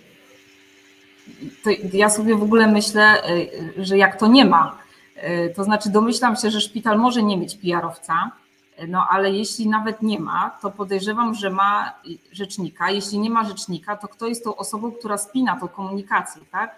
No bo wiadomo, że w sztabie kryzysowym jest x osób, to nie jest tylko PR-owiec, więc do takiego sztabu to Maria pewnie bardziej potwierdzi, że tam jest zaangażowanych kilka osób, więc być może, nie wiem, jest tam ktoś dedykowany, kto jest taką osobą spinającą, taką osobą od komunikacji, tak? No ale trochę dziwne, że tak powiem. Marysiu? Też uważam, że to jest bardzo, bardzo dziwne, że nie ma kogoś, kto będzie właśnie na zewnątrz udzielał informacji, bo wewnątrz jeszcze można sobie wyobrazić inną osobę, która udziela informacji. Natomiast na zewnątrz no czasem jest tak, że na przykład ktoś z zarządu jest wyznaczony, aby informować o takich rzeczach, ale szczerze powiem, że ja jestem przeciwnikiem takich rozwiązań właśnie z tego powodu, między innymi, z tego powodu, o którym mówiłam wcześniej, czyli twarzowania kryzysu. Jeżeli jest trudna sytuacja, to raczej szefa się broni, czyli nie wystawia się go na pierwszą taką linię frontu do walki, tylko on jest od ważniejszych rzeczy, że tak powiem, tak? No, że on wtedy działa razem ze swoim zespołem, rozwiązuje te trudne sytuacje ze specjalistami, właśnie łata dziury, ratuje osoby, które zostały pokrzywdzone i oczywiście różne rzeczy zatwierdza, tak, w międzyczasie i on nie ma raczej czasu i głowy do tego, żeby wtedy zajmować się udzielaniem dziesiątek informacji, które w takich sytuacjach to jest normalne, że właściwie człowiek nie wychodzi z pracy w tym momencie, tak? I spędza czasem nawet, pewnie to potwierdzicie, noc, żeby te informacje przekazać i to jest po prostu naturalne, więc to jest dla mnie bardzo dziwne, ale też dziwne dlatego, że nawet jeżeli ktoś inny byłby komunikatorem na zewnątrz, to jednak PR-owiec jest też od tego, żeby te komunikaty przygotować. I szczerze powiem wam, że ja widzę po komunikatach, które się ukazują gdzieś na zewnątrz, takich oświadczeniach, komunikatach w sytuacjach kryzysowych, że tego nie pisał PR-owiec. Szczerze to mówię. To bardzo często widać rękę taką szefa, naprawdę mogłabym, no, może z jednym otwartym okiem, bo bym czytała, ale drugim zamkniętym powiedzieć, że pisał to prezes gdzieś, szef, bo to ma specyficzny ton, jesteśmy najlepsi i to i tak dalej, tak? Czyli takie po prostu odchodzenie od tematu, nie ma w ogóle problemu. Drugie, pisze to prawnik, czyli ja wam wszystkim pokażę i właściwie to nie wolno wam nic na nasz temat mówić złego, bo podamy was wszystkich do sądu i srogo ukażemy. To trzeba zawsze, znaczy świetna jest współpraca z prawnikiem w sztabie kryzysowym, ale to musi być współpraca partnerska. Czyli to nie może być tak, że prawnik ma ostatnie słowo. Tudzież są jeszcze wiele różnych innych osób, czasem handlowiec i tak dalej, jest autorem takiej komunikacji kryzysowej. To wtedy w tych komunikatach kryzysowych, sama kiedyś taki otrzymałam, właśnie od działu handlowego, było, zamiast wyjaśnienia sytuacji przedstrajkowej, była informacja, że jesteśmy producentem tego i tego, największym na świecie. I tak się zaczynała informacja dla dziennikarzy, którzy stali już pod fabryką. I ja po prostu nie udostępniłam tej informacji, przyznaję, i udzieliłam innych informacji na zewnątrz. Także się śmieję, że po tonie i po informacji, która tam się znajduje w treści komunikatu kryzysowego, mogę rozpoznać, kto jest autorem w organizacji. A oczywiście super, gdyby te wszystkie osoby miały wpływ, ale niech to robi ktoś, kto się na tym zna. Tutaj Marcin napisał, że rzecznikiem prasowym w tym wypadku jest sam dyrektor placówki. Nie wiem, nie jestem ekspertem, czy to dobrze, czy nie. Stwierdził fakt, tak jest, zostawiając ten wątek. Nie rekomenduję. Ja też nie, ale tak sobie myślę, że jeśli faktycznie pan dyrektor przyszedł jakieś szkolenie medialne albo przygotowywał się do takiego, no wiadomo, że to nie jest tylko godzina i szybko wszystko umiemy, natomiast jeśli faktycznie jest zapoznany z takimi zasadami komunikacji, przekazywania informacji, to pewnie możecie potwierdzić, że tak się faktycznie zdarza, to jest super. Natomiast jeśli, i to często się też spotyka, tak, że wystawiamy do wypowiedzi takiej zewnętrznej, publicznej osoby, które no, są świetnymi specjalistami, ale nie do końca potrafią się odnaleźć w takiej sytuacji. I powiem wam taką anegdotę, ja pamiętam początki mojej pracy w PR-ze i zorganizowaliśmy jakieś szkolenie medialne i ja taka zestresowana, właśnie tak jak Maria mówi, zaczęłam mówić, tam było pytanie takie, testowanie sytuacji kryzysowej i pani Iwono, proszę powiedzieć, co tam się wydarzyło w firmie, a ja takim właśnie, firma to jest firma, która od 25 lat działa na rynku polskim, tak, więc jakby no to są trochę jest ćwiczeń trzeba wykonać, żeby gdzieś tam wejść do takiej wprawy i naprawdę umieć się zachować, bo często dochodzą też stres, emocje i jeszcze wiele innych sytuacji, tak. Adam, wiesz co, czy istnieje taki zapis prawny, nie sprawdziłem, a powinienem się przygotować, który reguluje kwestię tego, że wszyscy dysponenci powinni mieć rzecznika prasowego i ten rzecznik prasowy powinien być przeszkolony, przemaglowany, jak tutaj panie wcześniej wspomniały, w odpowiedni sposób nauczony tej roli, jaką będzie pełnił. Jak wygląda status prawny i stan na dzień dzisiejszy w ogóle w Polsce? Czy jest znana tobie taka wiedza? Po pierwsze odpowiem Marcinowi, którego też mam przyjemność znać osobiście. Marcinie, nie dziwi mnie to, że w sytuacji, o której opisujesz, nie ma PR-owca. PR-owcy mimo wszystko w tej publicznym systemie ochrony zdrowia, tej tak zwanej państwowej służbie zdrowia są bardzo, bardzo rzadko spotykani. Niestety. Czy mamy takie przepisy, o których mówiłeś, Jacku? Nie, nie mamy. Ani ustawa o Państwowym Ratownictwie Medycznym z września 2006 roku, ani żadne inne akty wykonawcze do tego typu ustawy, a także ustawa o działalności leczniczej, czy też inne akty prawne funkcjonujące i regulujące system ochrony zdrowia w Polsce nie narzucają na żaden podmiot leczniczy obowiązku posiadania rzecznika prasowego. Wynika to ze świadomości, wydaje mi się, kadry zarządzającej danego podmiotu, czy taka funkcja zostaje powołana, czy też nie. Znamy przecież wiele podmiotów leczniczych nie tylko z branży typowego ratownictwa medycznego, ale także lecznictwa szpitalnego, gdzie tego typu funkcje po prostu nie istnieją w strukturach organizacyjnych, co w mojej subiektywnej oczywiście opinii jest jak najbardziej błędem, bo ten rzecznik mimo wszystko powinien być. Mhm. Moje panie, czy w biznesie, Marysiu, ty reprezentujesz biznes i Iwona również, tam są jakieś zasady bardziej restrykcyjne, że no znowu użyję tego słowa, PR-owiec must have, musi być, bez tego nie pojedziemy. Po prostu takie są standardy. Czy to jest też troszkę uznaniowe, jeżeli firmę na to stać, albo może mają taki standard, bo przyszedł ten standard na przykład z zagranicy. Tu Iwona mi podzieliła się taką informacją, że były jej szef był obcokrajowcem. Jak to wygląda? Marysiu. Ja współpracując z firmami widzę, że większość, tak jak zresztą Iwona na początku wspominała, że w tej publikacji, którą będzie polecać, są statystyki, które to potwierdzają, to ja mam takie doświadczenie swoje, że faktycznie większość firm nie jest do tego przygotowana.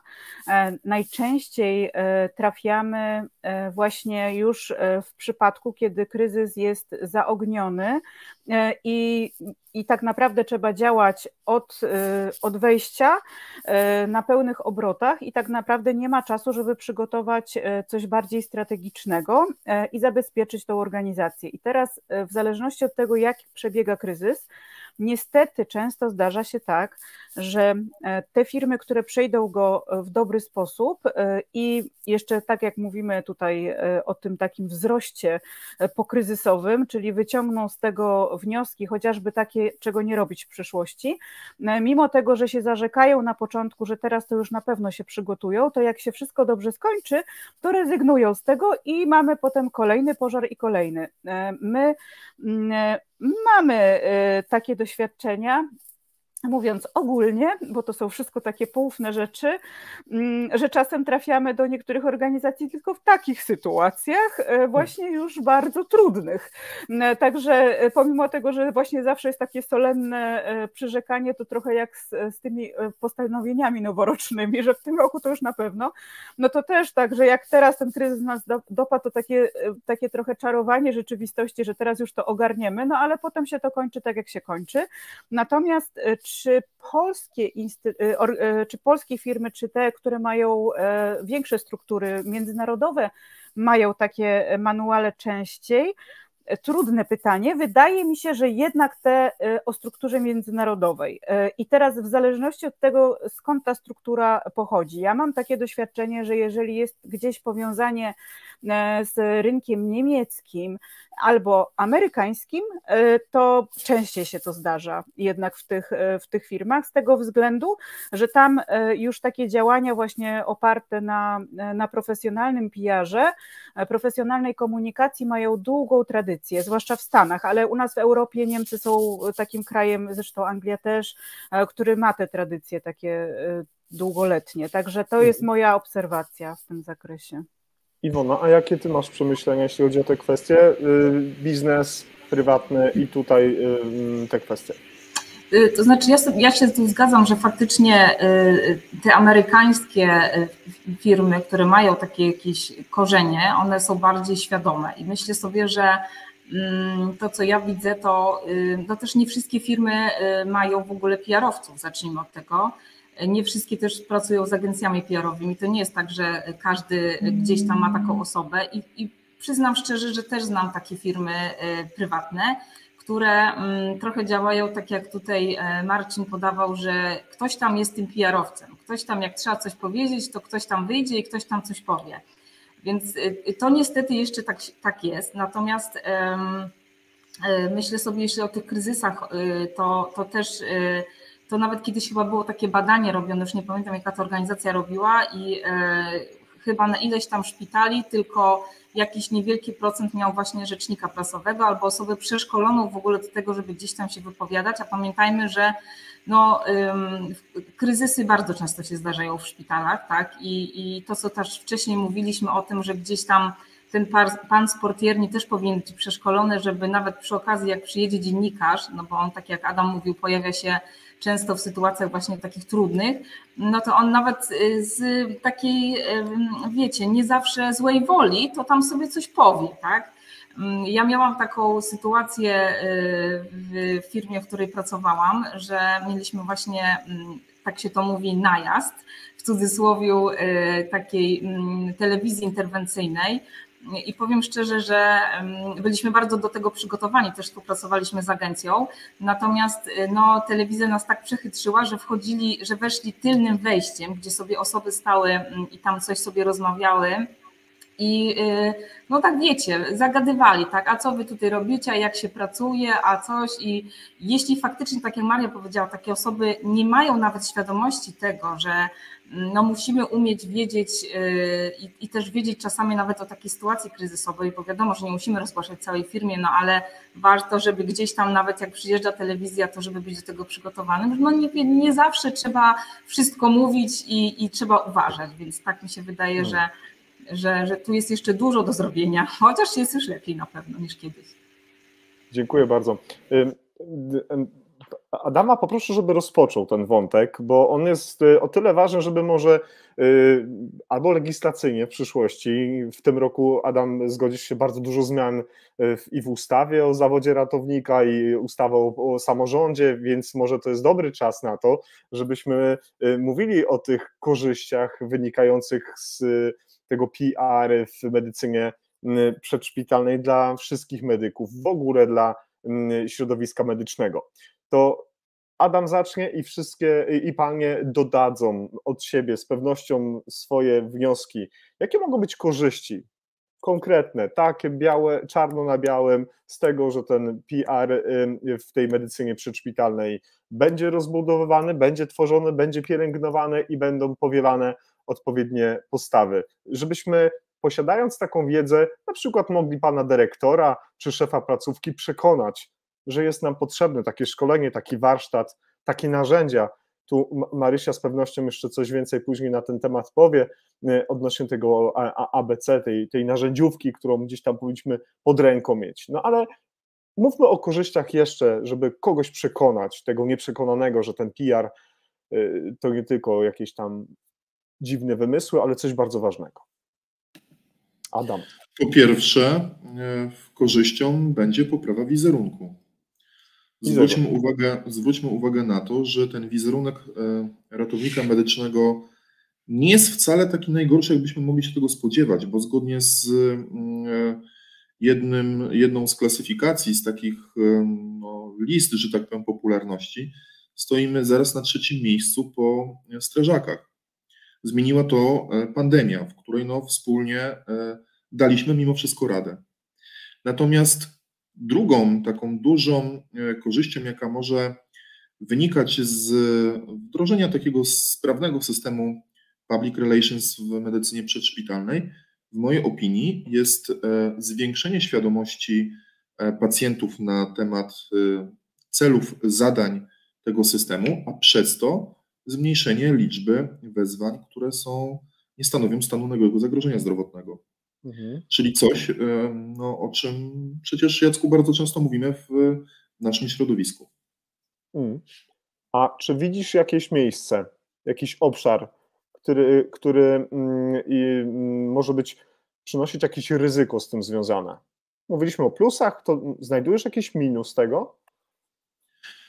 Minusy wdrożenia jakiegokolwiek systemu public relations w medycynie przedszpitalnej nie widzę. Okay. Widzę tylko i wyłącznie plusy. Widzę natomiast duże minusy i duże zagrożenia przed tym, jeżeli tego nie będziemy wdrażać.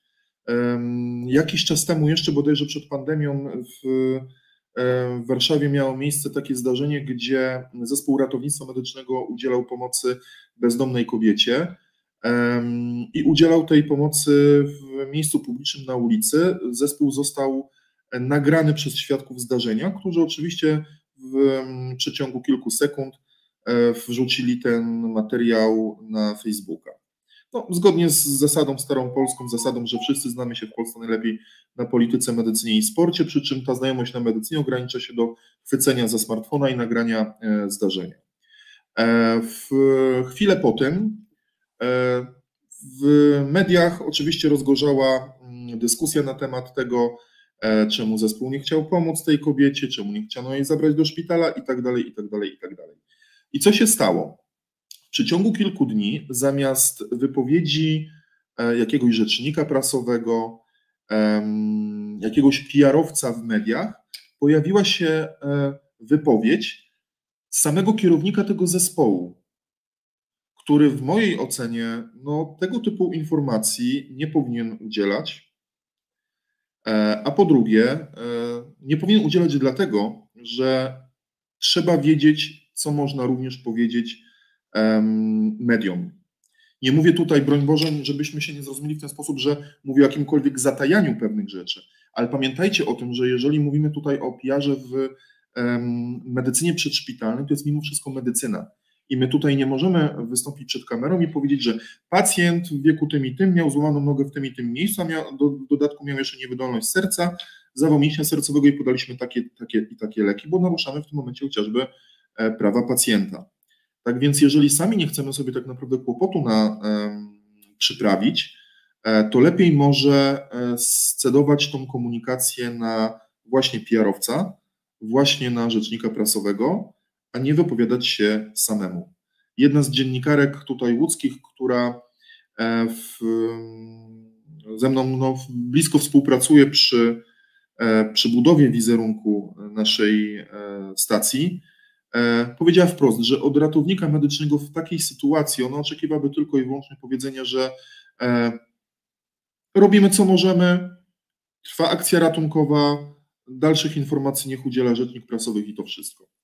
Media są w pewien sposób zadowolone, mają jakąś informację z miejsca zdarzenia, nie trzeba wchodzić nigdzie dalej, udzielać jakichś szerokich odpowiedzi, nie daj Boże, naruszających jeszcze prawa pacjenta.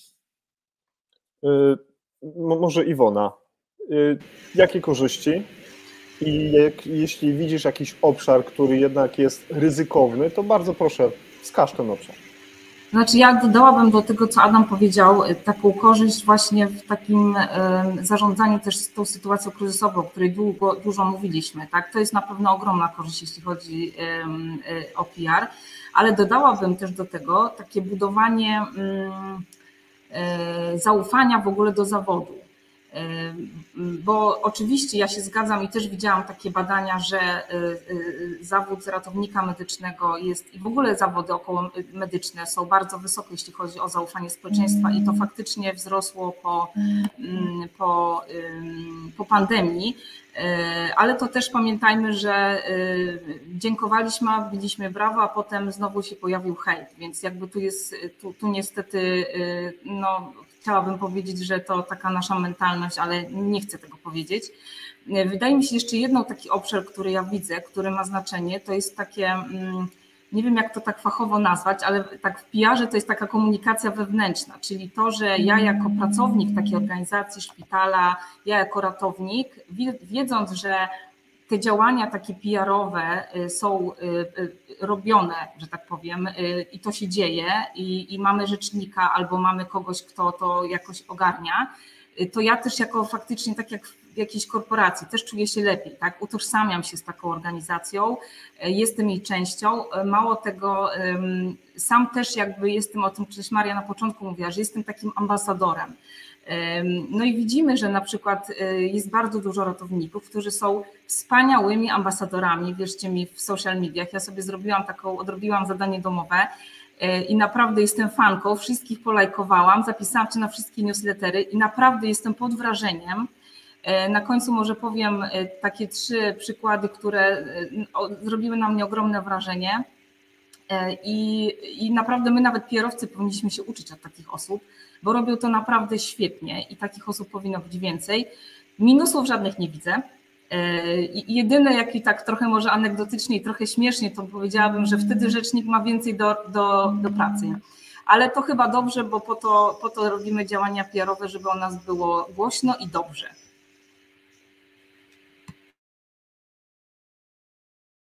Marysiu, a ty wskaż według ciebie najważniejsze plusy z tego, że ten PR będzie rozbudowywany w medycynie przedszpitalnej. Jeżeli widzisz jakieś miejsce ryzykowne albo takie, które niesie z sobą jakieś ryzyko, ta dziedzina życia, to też proszę obiektywnie o niej powiedz. Ja powiem o takich różnych obszarach, gdzie ten PR, których jeszcze tutaj moi przedmówcy nie poruszyli, bo z tym wszystkim, co powiedzieliście, też się zgadzam. I to nie tylko dlatego, jak Luiza prawdę powiedziała, że się lubimy, tylko po prostu podobnie pracujemy, podobnie myślimy, jak widać. I powiem o edukowaniu i o mówieniu o tym, czym zajmuje się ratownik medyczny, czego można od niego oczekiwać, a czego nie. Moim zdaniem to jest dosyć ważny obszar, który jest, gdybyśmy pewnie wyszli z mikrofonem na ulicę i popytali, czy gdzieś tam zrobili sondę w internecie, ciekawa jestem, jakie byłyby wyniki takiego badania, czym zajmuje się dokładnie i właśnie jakie ma kompetencje. Moim zdaniem mogłoby być kiepsko, jeżeli o to chodzi. Drugi obszar to jest te kryzysy, o których już długo mówiliśmy, więc ja tylko powiem dosłownie jedno zdanie już teraz, że jeżeli dobrze robimy te prace PR-owe, dbamy o PR, wdrażamy te działania, to nawet gdy zdarzy nam się coś naprawdę bardzo poważnego i trudnego, jeżeli wcześniej pracowaliśmy nad wizerunkiem, rzetelnie komunikowaliśmy i zbudowaliśmy jako organizacja zaufanie, łatwiej jest nam wyjść z tego kryzysu, chociażby znamy tych dziennikarzy, z którymi współpracujemy i to nie o to chodzi, że oni będą o nas dobrze pisać, bo nie będą, oni będą pisali prawdę, oni chcą uzyskać informacje od nas, ale my je damy i oni wiedzą wtedy i mają zaufanie, że od nas się tego dowiedzą. I poza tą komunikacją wewnętrzną, ona też jest szalenie w ogóle ważna. Tutaj jeszcze wchodzi cały obszar, my się też specjalizujemy bardzo mocno w komunikacji związanej ze związkami zawodowymi i poniekąd jeszcze jest to związane, to co powiem, jest też po trosze związane i ze związkami i tym, co próbują zazwyczaj też wypracować, zwłaszcza w branżach medycznych, ale także z personal brandingiem, o którym nie mówiliśmy w sumie prawie w ogóle dzisiaj, aczkolwiek Iwona trochę powiedziała o tych profilach. Ja nie przeglądałam jakby celowo tych profili pod tym kątem, żeby je tutaj przytoczyć. Będę bardzo jestem ciekawa, o których osobach powiesz i dlatego ja nie powiem, jedną osobę obserwuję i jestem zachwycona totalnie. Zobaczymy, czy to też jest ta, osoba, którą ty wybrałaś i uważam, że faktycznie dużo dobrego byłoby, gdyby osoby, które pracują w zawodzie, a także organizacje wasze branżowe, zawodowe, pracowały nad wizerunkiem właśnie branży. I nawet jak się tutaj konsultowaliśmy, rozmawialiśmy przed naszym spotkaniem, to ja bardzo mocno zwróciłam na to uwagę, że jeżeli będziecie to robić świadomie i świadomie budować wizerunek wasz, pojedynczych ekspertów, specjalistów, ale także pracować nad wizerunkiem waszej branży, tak, czy podbranży, grupy zawodowej, to będziecie mogli liczyć na większe zaufanie społeczne, większy szacunek społeczny, ale także większe, lepsze wynagrodzenie, o które bardzo często przecież w przeszłości walczyliście, które ze wszechmiar się należy, tak, i doskonale sobie zdajemy z tego sprawę, że to jest taki ciężki, trudny zawód, wymagający ogromnej wiedzy, ale też ogromnego poświęcenia, że to jest w ogóle ze wszechmiar oczywiste, że tak powinno być, ale jak widać nie jest, tak? Teoretycznie powinno, ale z jakiegoś powodu nie jest i gdzieś mi podpowiada intuicja, że gdybyście właśnie bardziej świadomie tych narzędzi personal brandingowych wykorzystywali, tych właśnie komunikacyjnych, edukacyjnych, byłoby wam łatwiej to osiągnąć. A ryzyko? Myślałam o tych ryzykach, jak tutaj mówili przedmówcy na te tematy, jak Adam i Iwona mówili, i ja tylko widzę ryzyko, gdy jakby źle podejdziemy do PR-u, nie zrozumiemy jego celu. Jeżeli ktoś pomyśli, że bycie PR-owcem lub prowadzenie takich działań to jest tylko na przykład promocja przyjemnych rzeczy, albo to jest tylko pozowanie na tak zwanej ściance i w ogóle to się ogranicza się to do takich bardzo cukierkowych rzeczy, przyjemnych i właściwie to jest koniec, no to nie będzie nic dobrego, to lepiej już tego w ogóle nie robić, albo to, co też chyba Iwona powiedziała na początku, że to będzie takie doraźne, że raz zrobimy event i teraz to mamy super, po prostu robimy działania PR-owe albo wewnętrzne, bo zrobiliśmy wigilię dla pracowników, czy tam rozdaliśmy bony na święta. No to tak to nie wygląda i myślę, że to takie właśnie niezrozumienie funkcji i roli PR-u, celów PR-u w firmie i komunikacji, może ono przynosić negatywne skutki. Natomiast same te działania PR-owe i wdrożenie ich takie rzetelne, też nie widzę tutaj minusów. Normalnie wspaniale. Chciałbym, żeby wszystkie aspekty, którymi się zajmujemy w NT Live, miały tylko swoje dobre strony, żeby nie było żadnych takich niedobrych, niepozytywnych skutków, które mogą wpływać na ogół zadowolenia społecznego. Życzę sobie i wszystkim, którzy się zajmują różnymi dziedzinami życia, żeby tak było. Drodzy Państwo, za chwilkę będziemy zadawać te pytania naszym ekspertkom, naszemu ekspertowi. Przypominam, że jest również Luiza z nami, czuwa, komentuje, podaje pewne treści. Zachęcam również, żebyście Państwo ustawili się w tę kolejkę do tego, by te swoje pytania czy komentarze przekazywać naszym gościom. I ja pozwolę sobie taki jeden z komentarzy przytoczyć. Michał Czerwiński, nasz człowiek, ogromne doświadczenia z brytyjskiego NHS-u, świetny specjalista z bezpieczeństwa wielowątkowego, napisał taki komentarz, że z moich doświadczeń wynika, iż w zagranicznych firmach istnieje również to, że PR-owiec lub rzecznik doskonale zna specyfikę zakładu jednostki, używając specjalistycznego nazewnictwa. Unika jednocześnie słów mogących spowodować chociażby potencjalny pozew sądowy. I dlaczego ten komentarz już znika, Marysia, na chwileczkę? Dlaczego ten komentarz jest dla mnie ważny? Dlatego, że ja bym bardzo chciał, żebyśmy się, drodzy Państwo, też za chwilkę mogli zastanowić, żebyśmy konkretnie wskazali na sposoby pozyskiwania tej wiedzy, tego warsztatu. Czy to są studia podyplomowe, czy to jest samokształcenie, czy to są kursy. Marysia w jednym z wywiadów, które są dostępne w internetach, zdaje się z racji chyba 25-lecia waszego stowarzyszenia, troszeczkę mówiła o kształceniu. Nie wiem, czy akurat z tej okazji, ale bardzo podobny wywiad znalazłem i gdybyście mogli się nad tym zastanowić, bo to są konkretne wskazówki dla naszych widzów i słuchaczy, gdzie ten PR jest. Już Luiza mówiła na początku, jest strona internetowa, profile, można zadzwonić i się czegoś dowiedzieć, ale ja bym bardzo chciał, żebyście panie i ty, drogi Adamie, już sobie wynotowali te najważniejsze wskazówki dla tych wszystkich osób, które z ramienia dyrekcji może same chcą rozwijać, może same chcą ukończyć takie studia, żebyście troszeczkę za chwilkę na ten temat powiedzieli, więc już zaznaczam ten wątek, on jest dla mnie bardzo ważny i chciałbym, żeby to wybrzmiało, żeby taka wskazówka była. Teraz, drodzy Państwo, posłużę się wpisem Marcina Wojcieszaka, Lukas Felcher, jeden z najważniejszych portali w Polsce, który mówi o zagadnieniach związanych z medycyną przedszpitalną.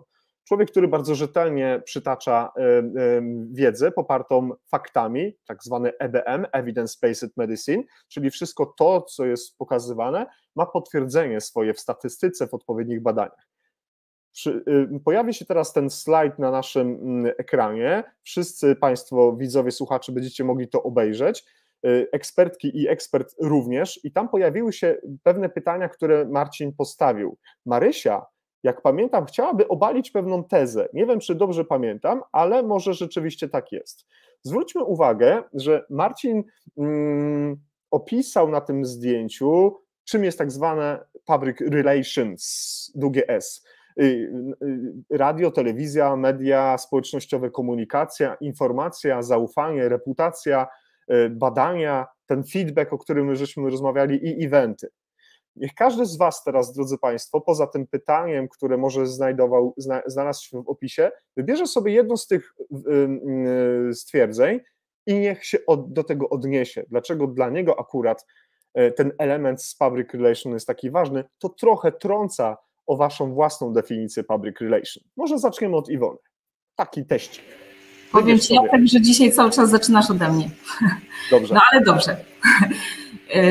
To tak ja to nie mogę się zdecydować, ale tak jakbym miała, jak muszę tylko wybrać jedno, to znaczy powiem tak, jestem rozdarta między komunikacją a zaufaniem. To są dwie rzeczy, które mnie jako PR-owca bardzo gdzieś tam uderzają.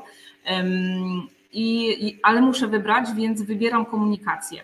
Super. Dlaczego? Dlatego, że no ja, tak jak Wam mówiłam, ja od studiów jestem związana z PR-em już bardzo długo i gdzieś ta komunikacja od tej strony teoretycznej, od strony też teraz pracując praktycznej, no gdzieś tam mi towarzyszy. To jest szeroko pojęte określenie komunikacji, że PR to komunikacja, bo to jest komunikacja wielostronna. To jest komunikacja i wewnętrzna, i komunikacja zewnętrzna. No PR tak się trochę dzieli, że to jest komunikacja wewnętrzna i zewnętrzna. Taki jest jeden z podziałów, który gdzieś tam w mojej głowie siedzi. I myślę sobie, że jak myślę o takim właśnie PR-ze, ja oczywiście na początku powiedziałam, że to jest strategia, ale w tej strategii też się zawiera komunikacja, czyli szeroko pojęte komunikowanie, od takiego komunikowania do wewnątrz firmy, organizacji, placówki, podmiotu medycznego czy niemedycznego, po taki komunikat, który idzie na zewnątrz, czyli tam są media, nasze otoczenie, grupy docelowe, w tym są też pewnie social media, które dzisiaj, no nikt sobie nie wyraża dzisiaj PR-u bez social mediów, więc to tak zamyka dla mnie jakby public relations. Dobrze, Marysiu, wybierz, który zwrot, który element chciałabyś omówić i poproszę Cię, żebyś się odniosła do tego, co Marcin napisał w tekście do naszego wydarzenia, bo wzbudziło to Twoje, może nie kontrowersje, ale zareagowałaś na to, że no nie chcesz potwierdzić tej tezy, wręcz przeciwnie. Już, to odniosę się najpierw do tego rysunku.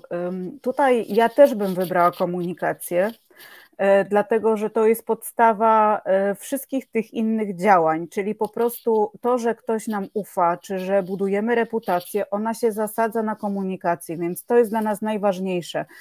Tutaj w tym obszarze, który mamy na rysunku, mamy po prostu takie, powiedziałabym, że to jest trochę taka chmura tagów, bo mamy z różnych parafii elementy, mamy a to event, a to social media, czyli jakieś kanały komunikacji i to jest tak trochę między sobą wymieszane, ale zdecydowanie komunikacja, a gdybym miała wskazać 3 elementy, to byłaby to komunikacja, zaufanie i reputacja na trzecim.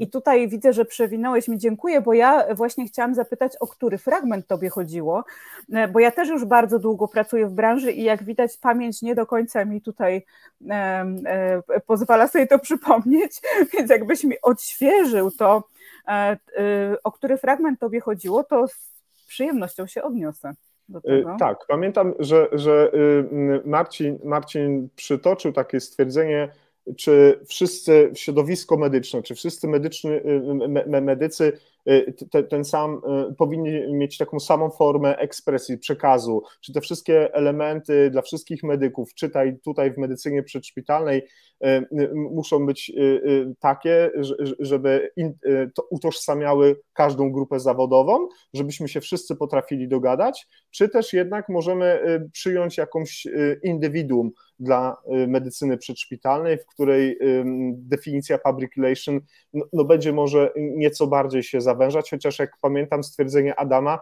Adam powiedział, że definicja public relation w medycynie przedszpitalnej nie powinna mieć jakiejś innej nazwy czy innego znaczenia, albo ubierana być w inne słowa. A jak to wygląda tutaj? Czy ona powinna być czytelna dla wszystkich medyków tak samo? Jak to wygląda?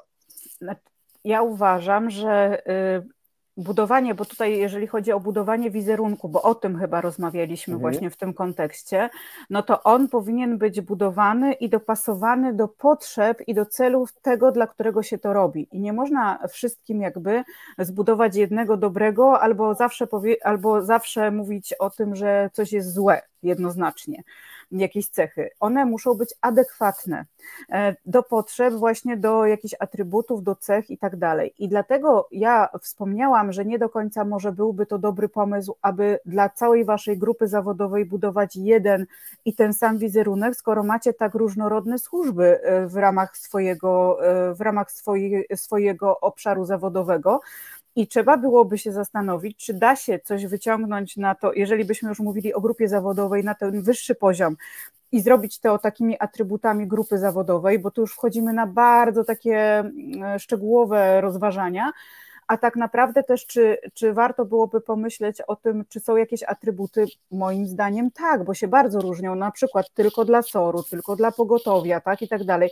No jednak mamy to zróżnicowanie i dla mnie to nie jest jedna wielka grupa zawodowa, która powinna dokładnie, wszystkie osoby powinny mieć taki sam wizerunek, każdy obszar zawodowy w waszej grupie też, tak, no to nie do końca mnie to przekonywało, ale to myślę, że jest naprawdę na długą dyskusję na ten temat, dlatego że musielibyśmy porozmawiać właśnie, jakie grupy u was w branży się wyróżniają najbardziej, jakie mają potrzeby, tak i tak dalej. Także to wzbudziło moje zainteresowanie i takie właśnie wątpliwości bardziej, czy to jest dobry pomysł, żeby na jedno kopyto to robić dla całej grupy zawodowej.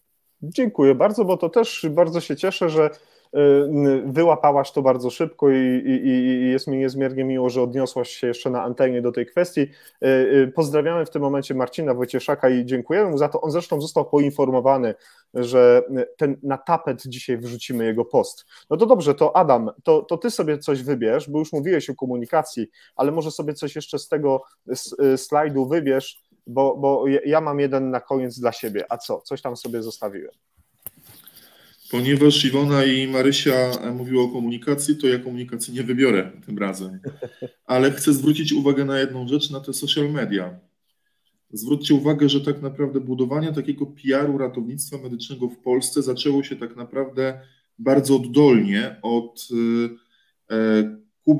Kuby Nelego, od Krzyśka Kotlińskiego, od Tomka Janusa, od Marcina Wojcieszaka i od wielu, wielu innych ratowników medycznych, takich frontowych ratowników medycznych, którzy zaczęli zakładać fanpage w ramach Facebooka, gdzie pokazywali społeczeństwu, że ten ratownik medyczny to nie sanitariusz, to ktoś z odpowiednimi kompetencjami, kwalifikacjami, wiedzą i robią to zresztą po dziś dzień, w przeciwieństwie do innych oczywiście jakichś tam pobocznych fanpage'y, które gdzieś tam po drodze wygasły i tak dalej, i tak dalej. Z tego też względu skupiłbym się tutaj na tych social mediach. No i oczywiście zapomniałem również nie tylko przecież te social media, to Facebook, to także inne kanały, jak chociażby Instagram Bartka Wróbla, który się przypomniał nam na czacie, że też publikuje.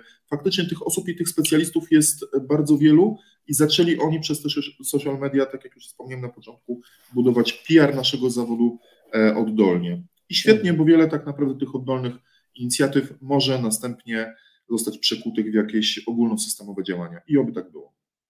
To ja pozwolicie sobie, drodzy Państwo, może nie jestem ekspertem od PR, na pewno nim nie jestem, ale jak już powiedziałem Luizie, jestem wielkim fanem PR i waszej pracy, to ja dodam coś, co wydaje mi się ma ogromny wpływ na to, jak ten nasz wizerunek jest postrzegany.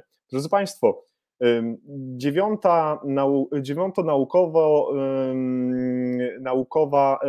przepraszam bardzo, sympozjum naukowo-szkoleniowe, które odbywać się będzie w Grudziądzu, dokładnie między 16 a 18 maja, w moim przekonaniu ma ogromne znaczenie w PR, no bo właśnie budowanie naszego wizerunku, pokazywanie tego, że po raz 9 zgromadzi takie wydarzenie wielu ekspertów, wielu specjalistów, które organizowane jest przez naprawdę uznane instytucje związane z medycyną ratunkową, ma w mojej ocenie ogromne znaczenie. Szczególnie, że takim słowem tytularnym, taką definicją tytularną tego sympozjum będzie razem do nowoczesności i jakości. W związku z tym zapraszam Państwa bardzo serdecznie do tego, żeby uczestniczyć w tym wydarzeniu, żebyśmy wspólnie budowali nasz jeszcze lepszy wizerunek, żebyśmy się uczyli, żebyśmy się rozwijali, żebyśmy spotykali fantastyczne osoby, które będą tam z pewnością.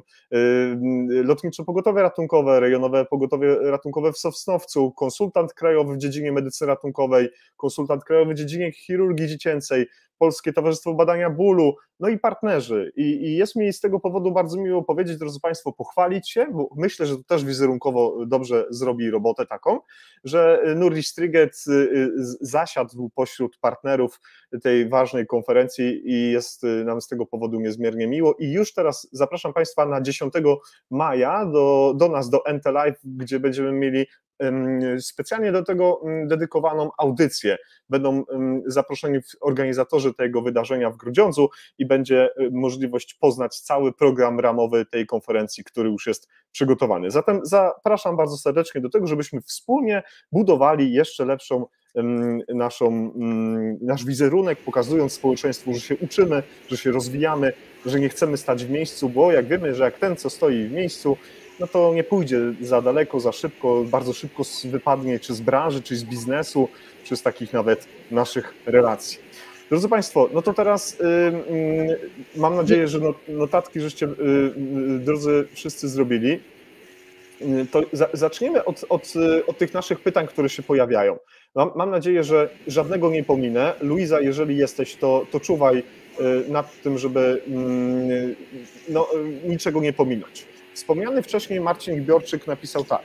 Pracuję w SOR, czyli w oddziale, na którym skupia się całe zło. Niedoskonałości ochrony zdrowia. W jaki sposób możemy pokazać społeczeństwu ludzką twarz SOR-u? To pytanie dedykuję absolutnie wszystkim naszym dzisiaj uczestnikom naszego spotkania, Iwonie, naturalnie Marysi i Adamowi. Zatem, żeby nie było, Marysiu, zaczniemy od Ciebie, żeby Iwona tutaj nie miała do mnie pretensji. Czyli chodzi tutaj, jeżeli dobrze rozumiem, o to, aby odczarować ten wizerunek, tak? Czyli zadający pytanie twierdzi, że jest zły. No to bym, szczerze powiedziawszy, nie do końca uważam, żeby tak było, żeby te oddziały ratunkowe miały taki negatywny wizerunek, chyba że to opiera się faktycznie na jakichś doświadczeniach tej osoby, takich indywidualnych. Musielibyśmy sprawdzić badania na ten temat. Natomiast uważam, że akurat jeżeli chodzi o te szpitalne oddziały ratunkowe i pracę, którą tam się wykonuje, no to przede wszystkim pokazać to, jaką ogromne zaangażowanie, wiedzę i czas wkładają te osoby w ratowanie ludzkiego życia, dlatego że ta praca jest niezbędna do tego, żeby te osoby, które tam przebywają, wyleczyć, tak, i uratować. Natomiast mam takie poczucie, że jest to na tyle trudny oddział, na tyle ciężkie choroby i tak naprawdę powiedziałabym, że nie do końca medialne, żeby pokazywać takie rzeczy. Zresztą to jest ten aspekt też, o którym Adam mówił, czyli tajemnic lekarskich, tego, że nie wszystko można pokazać, że tutaj ta sprawa nie jest prosta, jak to poprowadzić. Natomiast nie widzę lepszego początku niż pokazywanie, niż edukowanie i informowanie na temat tego, co te oddziały robią i o sukcesach.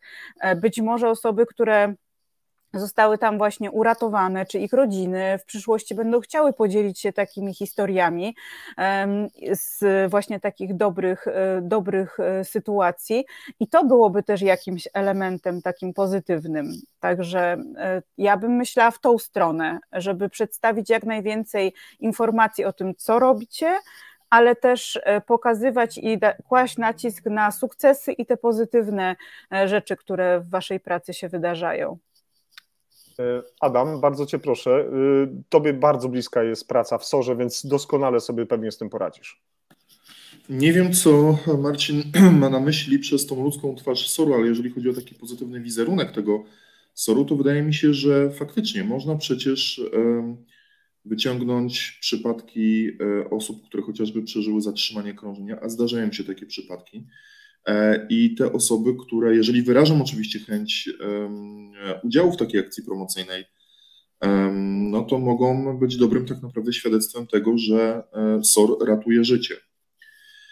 Wiem natomiast też, co nie poprawi nie pokaże tej ludzkiej twarzy SOR-u i systemu. Z pewnością nie zrobią tego rozmaitego rodzaju seriale i paraseriale paradokumentalne o szpitalnym oddziale ratunkowym, o dyżurach w pogotowiu ratunkowym, czy o pracy pielęgniarki. Wręcz przeciwnie, przyniesie to w mojej ocenie troszkę przeciwny rezultat niż zamierzony z uwagi na dysonans pomiędzy realiami a cukierkowym przedstawieniem tego, co tam jest ukazane. No to Iwona, ja tu czekam grzecznie. Teraz będę ostatnia. Tak. No dobrze, ja sobie myślę tak, że zgadzam się, że ten wizerunek SOR-u z Marysią, że nie jest zły, ale jeśli tutaj autor tego pytania miał na myśli taki SOR, gdzie trafia pacjent i siedzi, czeka w kolejce i wszyscy wiemy, ile musi czekać, sama też taką sytuację miałam, no to w mojej głowie, jakbym miała teraz powiedzieć po tym przejściu, gdzie czekałam te 4 godziny, był jeden lekarz, tylko 4, i był jeden lekarz, mi było głupio, że obok mnie siedzą starsze osoby, które też muszą czekać i jeden lekarz na 4 oddziały, który naprawdę po prostu biegał, nie chodził, no to wydaje mi się, że jest zły. Znaczy zły w sensie do poprawy, tak bym powiedziała, bo nie możemy mówić zły. Natomiast jeśli mówimy tutaj o tym SOR-ze, o którym mówiła Marysia i Adam, to jest chyba coś zupełnie innego. Ja to przynajmniej tak rozumiem. I myślę sobie, że samo nawet określenie ludzka twarz, to tak jak trochę odniosę to do biznesu, no bo w biznesie my też lubimy pokazywać, jaką jesteśmy fajną firmą. Czyli pokazujemy, że dobrze, business is business, but business is not everything. I pokazujemy, jak się u nas pracuje, jakie mamy fajne biuro, robimy fajne akcje i wiele różnych innych, mamy owocowe czwartki, wiele różnych innych rzeczy. I oczywiście tego wszystkiego, ja się zgadzam co z Adamem i Marysią, nie da się tego pokazać, że na SOR-ze to jest wszystko świetnie, tak? I tu sobie pijemy kawkę i pan sobie czeka i wszyscy są zadowoleni, uśmiechnięci pacjenci. Ale myślę sobie, że w kontekście właśnie edukacji trochę ludzi, żeby odczarować to, że może nawet pokazać, że tam jest jeden lekarz, tak, który tak naprawdę biega, nie siedzi i tak jak nam się wydaje, że on tam sobie siedzi i na pewno śpi. To tak często się słyszy, tak, że trafiłem na SOR, a tam lekarz wszedł po 3 godzinach, bo spał. No nie, więc jeśli tego faktycznie nie pokażemy, no może spał, Marysia kręci głową, ale jeśli faktycznie tego nie pokażemy, no to jakby my nadal o tym nie będziemy wiedzieć. To trochę tak jak z wami ratownikami, tak? Bo jeśli my nie powiecie nam, nie pokażecie, tak jak właśnie mówię tutaj, te osoby robią to rewelacyjnie na Instagramie. No ja już jestem zakochana i gdyby nie mój wiek i inna branża, to bym naprawdę poszła na ratownictwo medyczne. Nie mówię tego dlatego, że się spotykamy, tylko naprawdę robią to rewelacyjnie. Myślę, że takich osób jest jeszcze więcej. Więc tu jest, myślę, ten klucz do tego, żeby ten klucz do sukcesu trochę takiego, żeby to pokazywać, ale nie raz, że pokażemy tylko raz, a potem już dziękuję, do widzenia i tam nic więcej, tylko naprawdę systematycznie. Jacku, ja sobie wyobraziłem te owocowe czwartki na SOR-ze właśnie i to jest naprawdę bardzo dobry pomysł, słuchajcie. A tak, jeżeli chodzi jeszcze, jeżeli mogę coś dopowiedzieć do tej ludzkiej twarzy, to właśnie wydaje mi się, że nasza sama komunikacja z pacjentem, jako personelu medycznego stricte, też mogłaby pokazać tą ludzką twarz. I tą ludzką twarz wydaje mi się, że zaczyna pokazywać w przestrzeni publicznej Naczelna Izba Lekarska w spotach, które się pojawiają, prawda? I to jest bardzo dobra rzecz, bardzo dobre, mi się wydaje tak wizerunkowo działanie, które pokazuje tą medycynę od drugiej strony. Fajnie byłoby, gdyby w momencie, kiedy już będziemy mieć swój samorząd, żeby taką samą akcję na przykład przeprowadzić na etapie przedszpitalnym. 2 kwestie, które pozwolę sobie dopowiedzieć, skomentować w SOR-ze, który obsługuję na co dzień w swojej pracy. W każdy piątek, tu jest taki zwyczaj we wszystkich firmach, mniejszych, większych, piątki to jest tak zwany Waffeltag, czyli się piecze gofry.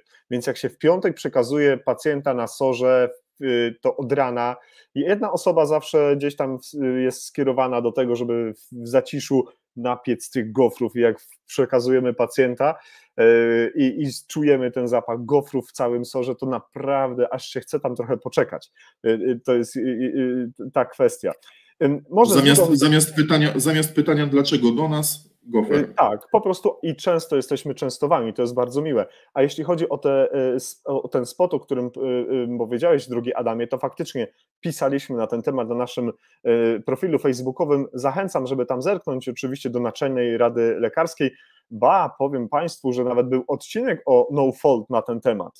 Na antenie żeśmy mieli 2 gości, którzy na ten temat rozmawiali, tak więc to był 87. odcinek NT Live. Pojawiło się jeszcze jedno pytanie, znaczy jest ich więcej, a ja poproszę Adama, żeby Adam odniósł się do jednego z pytań odnośnie nieuzasadnionych wezwań. Tam pojawiło się to pytanie i jest jeszcze jedno pytanie odnośnie ważnej kwestii, tylko drogi panie, drogi słuchaczu, jest to bardzo długie to pytanie, całości nie jesteśmy w stanie skopiować, więc proszę to pytanie podzielić na 2 części. Pan Piotr Bednarek napisał: dzień dobry, dobry wieczór panie Piotrze.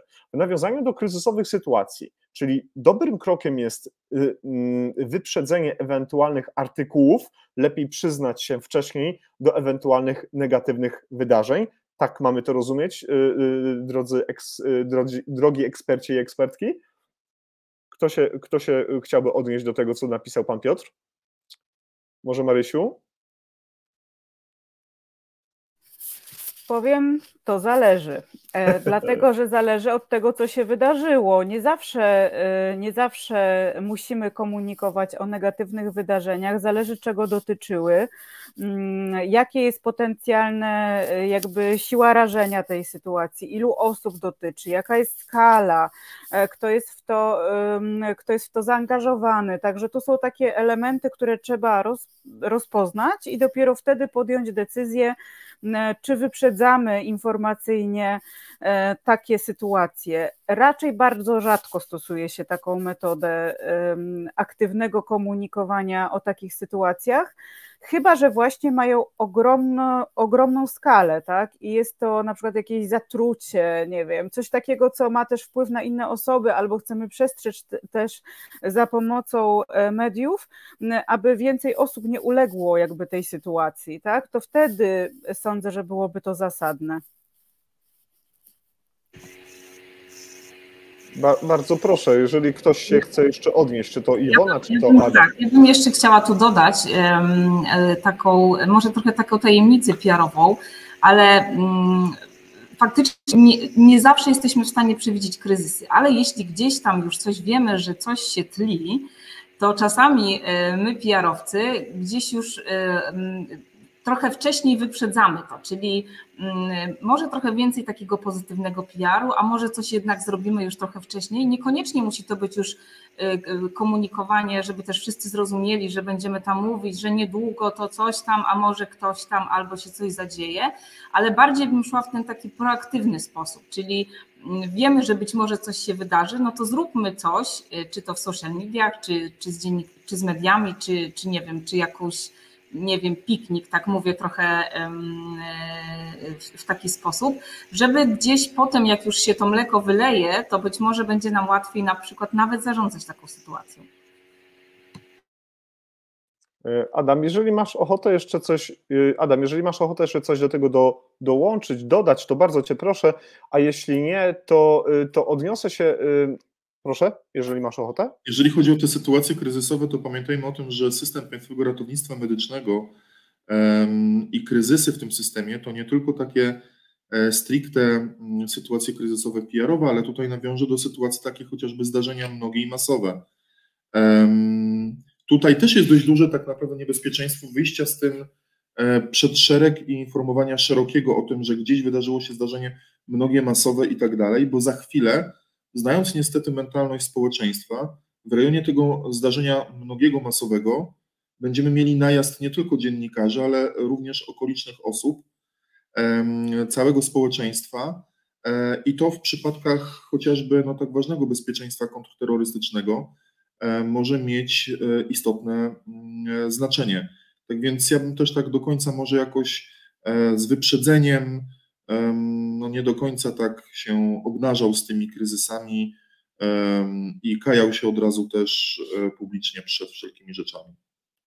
bo chyba czasami potrzebujemy więcej czasu, żeby przygotować fakty, bo to też nie jest tak, że żeby informacja na tym pasku się pojawiła, no to też trzeba ją rzetelnie przygotować. Tak myślę, jestem przekonany, żebyśmy nie powielali jakichś błędnych doniesień, szczególnie związanych z wrażliwymi kwestiami.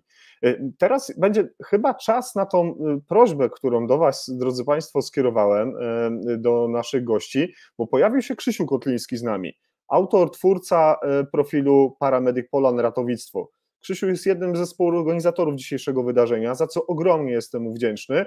I Krzysztof napisał bardzo ciekawy komentarz. Cześć Krzysztof w ogóle, fajnie, że z nami dzisiaj jesteś. Bartosz Wróbel, niestety nikt nie uczył wcześniej umiejętności miękkich. To jest komentarz do rozmowy, która tutaj pod naszym wydarzeniem się dzieje, się toczy, tak więc bardzo jestem za to Państwu wdzięczny. I Krzysztof napisał, że nie miałem tego na studiach, gdziekolwiek indziej. I tutaj by było chyba idealnie posłuchać Was, moi drodzy goście, gościnie, gdzie tego szukać, jak się tego uczyć, z jakich narzędzi korzystać, czy tylko komercyjnych, takich biznesowych, jak Marysia oferuje, czy gdzieś indziej, czy to są studia podyplomowe, uzupełnijcie tę wiedzę, bo ja ją mam niewielką, a chciałbym, żeby to było od samego źródła poparte Waszym doświadczeniem. Znaczy ja może zacznę. Zanim jeszcze odpowiem, to tak sobie myślę, że pamiętam takie rozmowy ze studentami, jak kiedyś robiłam takie szkolenia, prezentacje dla studentów uczelni medycznych i rozmawialiśmy sobie właśnie o budowaniu wizerunku, o takich bardzo miękkich rzeczach i oni faktycznie, to było x lat temu, faktycznie mówili, że to dokładnie to samo, że uważają, że to jest ważne, natomiast nikt ich tego nie uczył, nigdy tego nie było i to się zmienia i fajnie, że to się zmienia i coraz częściej wiemy, nawet ostatnio słyszałam właśnie, że takie zajęcia są i na studiach takich stacjonarnych, mówię na uczelniach medycznych i na studiach podyplomowych. Natomiast wracając do tego pytania, czy tego się można nauczyć, czy gdzieś się to ma, ja się posłużę taką anegdotką a propos PR-owców. Ktoś, nawet wczoraj mi chyba koleżanka powiedziała, że wiesz, PR-owcem to trzeba się urodzić. Ale i to tak trochę prześmiewczo mówię, natomiast wydaje mi się, że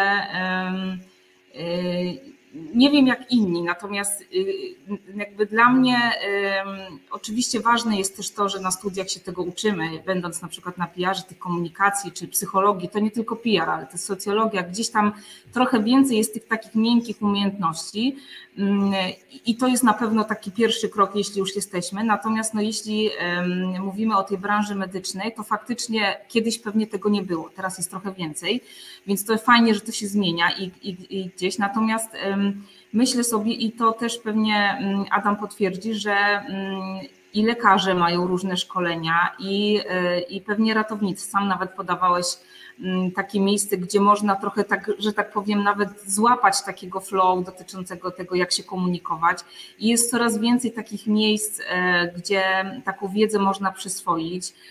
Pamiętajmy, że szkolenia takie medialne, czy szkolenia, czy kongresy PR-owe, które też PSPR organizuje, to nie są tylko miejsca, gdzie tylko PR-owcy są, tak? Jakby tam są też osoby z różnych branż, które na przykład tym tematem się interesują. Zresztą Luiza mówiła o tym, że to nasze stowarzyszenie jest otwarte też na takie osoby, które są zainteresowane w ogóle PR-em, szkoleniem, edukacją.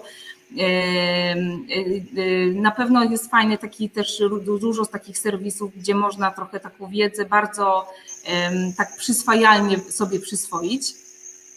Więc myślę sobie, że jest jakby taka możliwość, jeśli tylko ktoś chce takie miejsca znaleźć. Natomiast myślę sobie, że może się mylę, ale wydaje mi się, że nadal brakuje takich stricte szkoleń dla branży medycznej, gdzie faktycznie lekarze mogą się przećwiczyć, jak występować publicznie, takich zorganizowanych trochę, tak? Takich wiemy, że jest takie miejsce, gdzie pójdę, to na przykład, nie wiem, będzie ktoś od PR-u, w ogóle to taki przytyk Jacek, że na tym kongresie to fajnie, bo jakbyście jakiegoś PR-owca zatrudnili, na przykład Marię zaprosili i temu szerokiemu gronu na przykład trochę więcej powiedziała o tym PR-ze, że to jest naprawdę szalenie ważne, albo Adama, więc tutaj tak rzucam taki pomysł. a może Dobrze. na przyszłość, więc jakby tak sobie myślę, że więcej takich naprawdę wydarzeń powinno być, bo uważam, że tam się zdobywa naprawdę dużą wiedzę i też uważam, że współpraca z agencjami czy z firmami doradczymi to też jest fajny sposób na to, żeby gdzieś ćwiczyć tą swoją te miękkie umiejętności. Będę rozmawiał w tej sprawie z panem profesorem Nadolnym w sprawie sympozjum, konferencji, tak więc podpowiem, że tutaj ekspertka ze Stowarzyszenia Public Relations podpowiedziała takie rozwiązanie. Bardzo, bardzo dziękuję. Dobrze, to teraz Marysiu, to ty wskaż te narzędzia, te sposoby, te metody w kontekście komentarza, jakie Krzysiu Kotliński z Paramedic Poland Ratownictwo przekazał. Ja tutaj podkreślę to, co wcześniej mówiłam już, że ja uważam, że oczekiwanie od osoby, która nie była szkolona w zakresie komunikacji z mediami albo w ogóle komunikacji czy PR-u, to jest zbyt duże obciążenie dla tej osoby. Dlatego uważam, że absolutnie, jeżeli kogoś chcemy, tak to się mówi, wystawiać do wypowiedzi, no to po prostu musimy mu dać możliwość nauczenia się tego. I faktycznie jest masę możliwości, bo można zrobić w takiej krótszej formie szkolenia. Od razu powiem, że jedno szkolenie z kamerą nie wystarczy, chyba że ktoś ma faktycznie naturalny dryg do tego i tak jak Iwona mówiła, urodził się tym PR-owcem, to myślę, że jest mu troszkę łatwiej, aczkolwiek też pamiętam swoje pierwsze szkolenia tego typu i wcale jakimś po prostu super specjalistą nie byłam potem, a wręcz po prostu ta trema i stres mnie naprawdę bardzo mocno paraliżował. To jest ten jeden aspekt, czyli szkolenia. Są kursy trochę dłuższe, czyli gdzieś takie, które można przez przekrój różnych tematów przejechać. Są zarówno online, jak i na żywo spotkania. Są jeszcze takie formy już troszkę dłuższe, to są studia podyplomowe w zakresie PR-u. Jest ich niewiele w sumie na rynku, tak naprawdę. Ten temat mam bardzo dokładnie zgłębiony, bo przez kilka lat prowadziłam własne studia podyplomowe i pewnie dlatego się na ten temat wypowiadałam i stąd ta informacja też tam była. Dlatego, że ja te studia prowadziłam, rekrutowaliśmy nawet czasem 2 grupy i mogę powiedzieć, kto tam przychodził na te studia podyplomowe.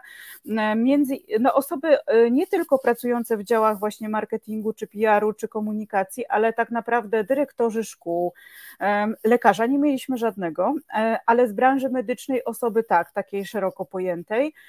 Mieliśmy polityków lub aspirujących polityków, mieliśmy nauczycieli na przykład, którzy się chcieli przekwalifikować, właściwie z większością tych osób mam cały czas kontakt, także to też jest takie sympatyczne, także wiem, że pracują w tym swoim nowym zawodzie.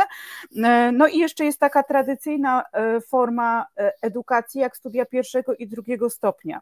Jak ja bardzo dawno temu studiowałam, to jeszcze nie było tego typu studiów. Ja mogłam sobie wybrać trochę podobną specjalizację u siebie. Ja jedną z tych specjalizacji, które robiłam, to była retoryka, natomiast potem dopiero studia podyplomowe pod tym kątem kończyłam, bo nie było innej możliwości. A teraz jest już tak, że na przykład moi współpracownicy, nie wszyscy, ale jedna osoba idzie jakby tym całym tokiem właśnie komunikacyjnym. Także można od początku do końca się w taki sposób kształcić, ale moje zdanie jest takie, że na każdym kierunku, ale także na tych medycznych powinny być takie zajęcia, chociaż do wyboru z zakresu właśnie PR-u, budowania marki, komunikacji. To jest po prostu podstawa, bo nasi klienci, medycy, oni wołami nie chcą się dać zaciągnąć do jakichkolwiek wypowiedzi, więc to jest po prostu taka praca ciężka, żeby namówić do tego. Naprawdę jeszcze nikt nam się nie zdarzył z tych osób, który by miał takie naprawdę mocne parcie na szkło i chciałby to robić tak sam od siebie. To jest raczej taka praca u podstaw i po prostu namawianie i przekonywanie, że to naprawdę dobrze wypadnie. I ja bym nigdy nie kłamała takiej osoby, że gdybym miała podejrzenie, że nie wypadnie dobrze, nie powiedziałabym tego, tak? No bo to byłoby na niekorzyść tego klienta. Także ja uważam, że to jest mega potrzebne. No i plus to, co Iwona mówiła, portale, książki, które można sobie poczytać. I tak naprawdę też jeszcze bardzo ważna rzecz, że PR-owcy uczą się codziennie. Ja nie przypominam sobie swojego dnia zawodowego, pomimo tych ponad 20 lat pracy zawodowej, żebym ja nie musiała się czegoś nowego nauczyć i chciała tak naprawdę, bo ja też bardzo lubię tą pracę i nigdy mi się nie znudziła jeszcze. Może przez to, że jest taka różnorodna i tyle się dzieje, ale generalnie no, nie ma takiej opcji, żebyśmy się nie musieli non-stop czegoś uczyć. Pewnie tak. Za chwilkę wpuścimy do nas, do studia Luizę, bo Luiza ma swoje pewnie obowiązki i pewnie musiała będzie zaraz uciec od nas, a obiecaliśmy, że będziemy rekomendować podręczniki, książki, literaturę, którą, drodzy Państwo, chcielibyśmy podpowiedzieć tutaj wspólnie z naszymi zaproszonymi gośćmi. Luizo, dosłownie jeszcze moment, żeby Adam dokończył ten wątek z punktu widzenia swoich doświadczeń jako PR-owiec, jako rzecznik prasowy, co podpowiadasz, jeżeli dysponenci, którzy nas dzisiaj słuchają albo będą słuchać w nagraniu na YouTube i na Facebooku czy na Spotify, z jakich podpowiedzi, wskazówek mogą skorzystać, no, takich już od Ciebie na gorąco? Tak, faktycznie to, co mówił Krzysiek, to jest szczera prawda. 40 godzin mniej zdrowia publicznego na licencjacie, 40 godzin mniej godzin zdrowia publicznego na magisterce, zastąpmy to public relations i ten ratownik medyczny wyniesie znacznie więcej korzyści w swojej codziennej pracy. Natomiast jeżeli chodzi o komunikację, to zwróćcie uwagę na jedną rzecz. Ja trochę to zmedykalizuję, przepraszam. My wszędzie tak naprawdę w wielu częściach tego ratownictwa medycznego obijamy się jak gdyby o problemy komunikacji. Kurs ALS porusza problemy komunikacji w zespole resuscytacyjnym. Kurs EPLS też w sposób pośredni tego typu zagadnień dotyka. Natomiast brak nam jest sensu stricte takiego kursu, szkolenia poświęconego tym rzeczom. My kiedyś, kilka miesięcy temu z kierowniczką Szkoły Ratownictwa u nas w firmie, Karoliną Siebelską, pozdrawiam, rozmawialiśmy na temat tego, czy nie warto by było zorganizować takiego szkolenia dla ratowników medycznych z stricte komunikacji w zespole, komunikacji z rodziną na miejscu zdarzenia, z komunikacją w trakcie przekazywania pacjenta w szpitalnym oddziale ratunkowym i również komunikacji w sytuacji, kiedy na naszej drodze stanie dziennikarz. Być może byłoby to dobre szkolenie, może warto do tego wrócić.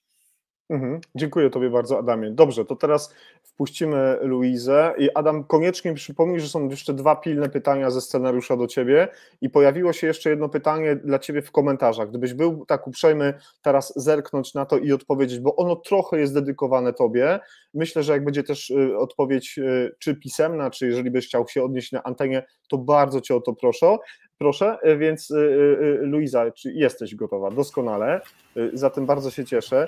Napisałaś, że już 21 minęła, no tak się dzieją takie akcje w Nordic Triget Live, że tutaj się nie siedzi, proszę pani, na 15 minut i koniec, tu się długo rozmawia. Rozumiem i muszę przyznać, że to była prawdziwa uczta. Fajnie było rozszerzyć także swoją wiedzę, bo mimo kilkunastoletniego doświadczenia cały czas się uczymy i tak jak Maria powiedziała, nigdy się nie nudzimy, bo możemy zawsze poznać jeszcze kolejną branżę. Okej, świetnie, doskonale, bardzo się cieszę. W ogóle widziałem, że tam mnóstwo wątków zostało poruszonych w trakcie rozmowy. Pojawiła się chyba też przedstawicielka z waszego stowarzyszenia, pani Agnieszka Bednarczyk, jeżeli dobrze widzę. Tak, Agnieszka była w naszym stowarzyszeniu w zarządzie, jednak w 2019 roku w święta uległa wypadkowi, została potrącona przez pijanego kierowcę i od tamtej pory jest w permanentnej rehabilitacji i korzysta z pomocy medycznej, tak więc absolutnie wie, o czym mówi tutaj, pisząc o SOR-ach i tak dalej, w komentarzach zachęcam. Jeżeli mogę, to też wspomnę, że można Agnieszkę wesprzeć swoim 1,5%.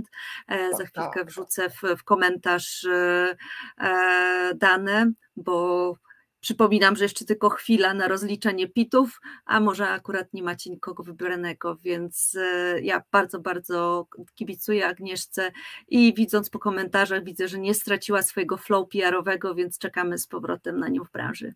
To ja pozwolę sobie powiedzieć tak, Pani Agnieszko, trzymamy bardzo mocno kciuki i w Norwegii, i w Polsce, i w Wielkiej Brytanii, i w wielu innych miejscach w Europie, skąd widzowie i słuchacze nas oglądają i słuchają. Jest mi ogromnie przykro, że spotkała Panią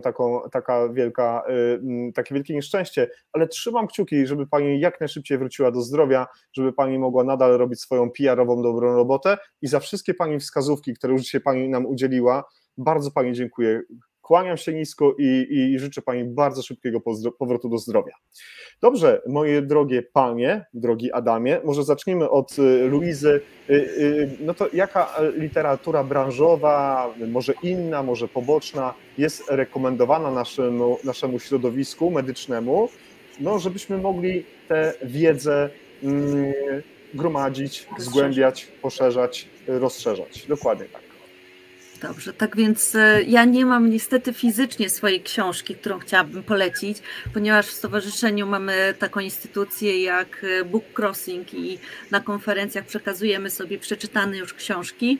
Mam ją w e-booku, byłam też recenzentką, więc z czystym sumieniem mogę absolutnie polecić publikację Adama Łaszyna w temacie e-kryzysów, dokładnie jak zarządzać sytuacją kryzysową w internecie. Dlaczego właśnie to? Myślę, że bardzo wiele kryzysów ma swój dalszy ciąg w internecie. Jak już skończycie swoją służbę, swoją zmianę, to ta sprawa dalej w Was się kręci, jeżeli coś złego się wydarzyło i to się rozlało później w mediach. I w tej książce są absolutnie praktyczne wskazówki, w którym momencie się odzywać, kiedy się nie odzywać, jak radzić sobie z hejtem. Adam poprosił przedstawicieli różnych branż o ich case study i oparł to też o swoje ponad 20-letnie doświadczenie, tak więc absolutnie polecam, wrzucę w komentarz link do tej książki. Drugą książką była książka Kryzysowe Public Relations, ale widzę Urszuli Podrazę, gdzie są case study także medyczne, jest z 2009 roku i niestety już nie jest do kupienia, ale gdybyście gdzieś byli w bibliotece, to też polecam. Dobrze, dziękujemy bardzo. To teraz może Adamie, bo tak znowu tutaj Iwona powie, że może za dużo i za szybko. Adam, co nam polecasz? A ja polecę książkę tego samego autora, co Luiza, pana Adama Łaszyna, Media i ty. I bardzo fajna publikacja, która pokazuje, jak funkcjonują media, jak z tymi mediami dobrze żyć, jak współpracować, jak zrozumieć te media.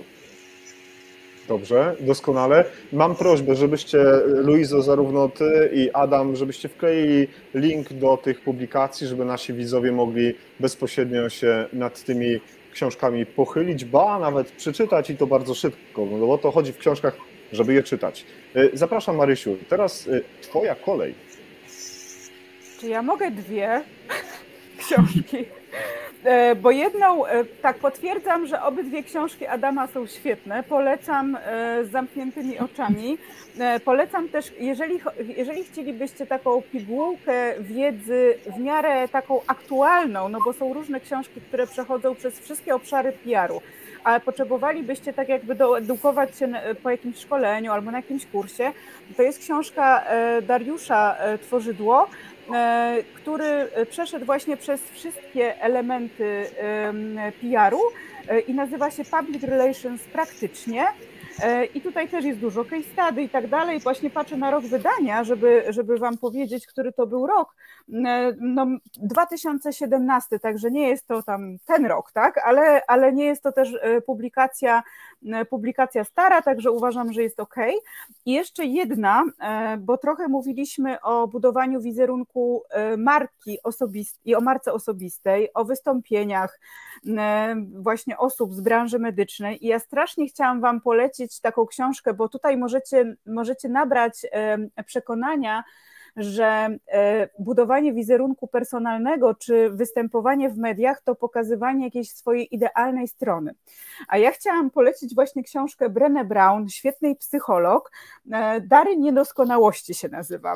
I te Dary niedoskonałości to jest genialna książka w ogóle, taki poradnik i życiowa, bo ona pokazuje, że wszyscy mamy te niedoskonałości nasze i właśnie w tym też leży nasza różnorodność i to, że nie jesteśmy idealni w jakimś zakresie, to nie znaczy, że nie mamy się pokazywać, wypowiadać na jakiś temat, rozwijać, tak? Bo to jest też ta niedoskonałość to też jest nasza cecha i potencjał. I dlatego, żeby nie było takiego wrażenia, że właśnie my jesteśmy jakimiś chodzącymi ideałami i każda wypowiedź nam dobrze wychodzi i wszystko w ogóle wokół tego, a osoba, która nie ma nie wiadomo ilu fakultetów z tego zakresu, to nie powinna się wypowiadać, to tak wcale nie jest. Tak? To przeczytajcie właśnie książkę Dary niedoskonałości. Doskonale, z pewnością do nich wrócimy. Pozwoliłem sobie zrobić print screen, ta publikacja będzie widoczna na zdjęciu, ale będę bardzo wdzięczny, droga Marysiu, jeżeli później jeszcze wynotujesz tytuł autora bądź autorkę i pojawi się to już w komentarzu do wydarzenia, oczywiście, bo już zostanie to w internecie, zostanie to już tak długo, tak długo, jak będą dostępne nasze odcinki. No to dobrze, to Iwona, jaka to książka? Poproszę, włącz mikrofon. Ja cię celowo wyłączyłem, bo zrobiłeś jakieś sprzężenia. Dobrze, jestem, przepraszam. To znaczy, ja nie będę oryginalna, muszę powiedzieć, bo mnie wyprzedziliście trochę z tą książką Adama Łaszyna, E-kryzys, więc jakby od strony takiej PR-owej to jak najbardziej polecam tą książkę, czyli jak zarządzać sytuacją kryzysową w internecie. Rewelacyjna książka naprawdę i myślę, że napisana też takim językiem nie tylko dla PR-owców, którzy takimi sytuacjami zarządzają, ale naprawdę każdy może z niej wyciągnąć dużo i dużo się nauczyć. Natomiast jeszcze jedną książkę, którą jakiś czas temu trafiła w moje ręce, to jest 33 czytanki o komunikacji, czyli jak być dobrym lekarzem i nie zwariować.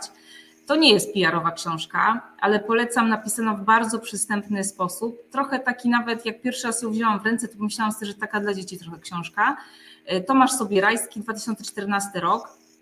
Bardzo przystępnie napisana, faktycznie pokazująca tą pracę lekarzy i w ogóle środowiska medycznego, więc jak najbardziej polecam.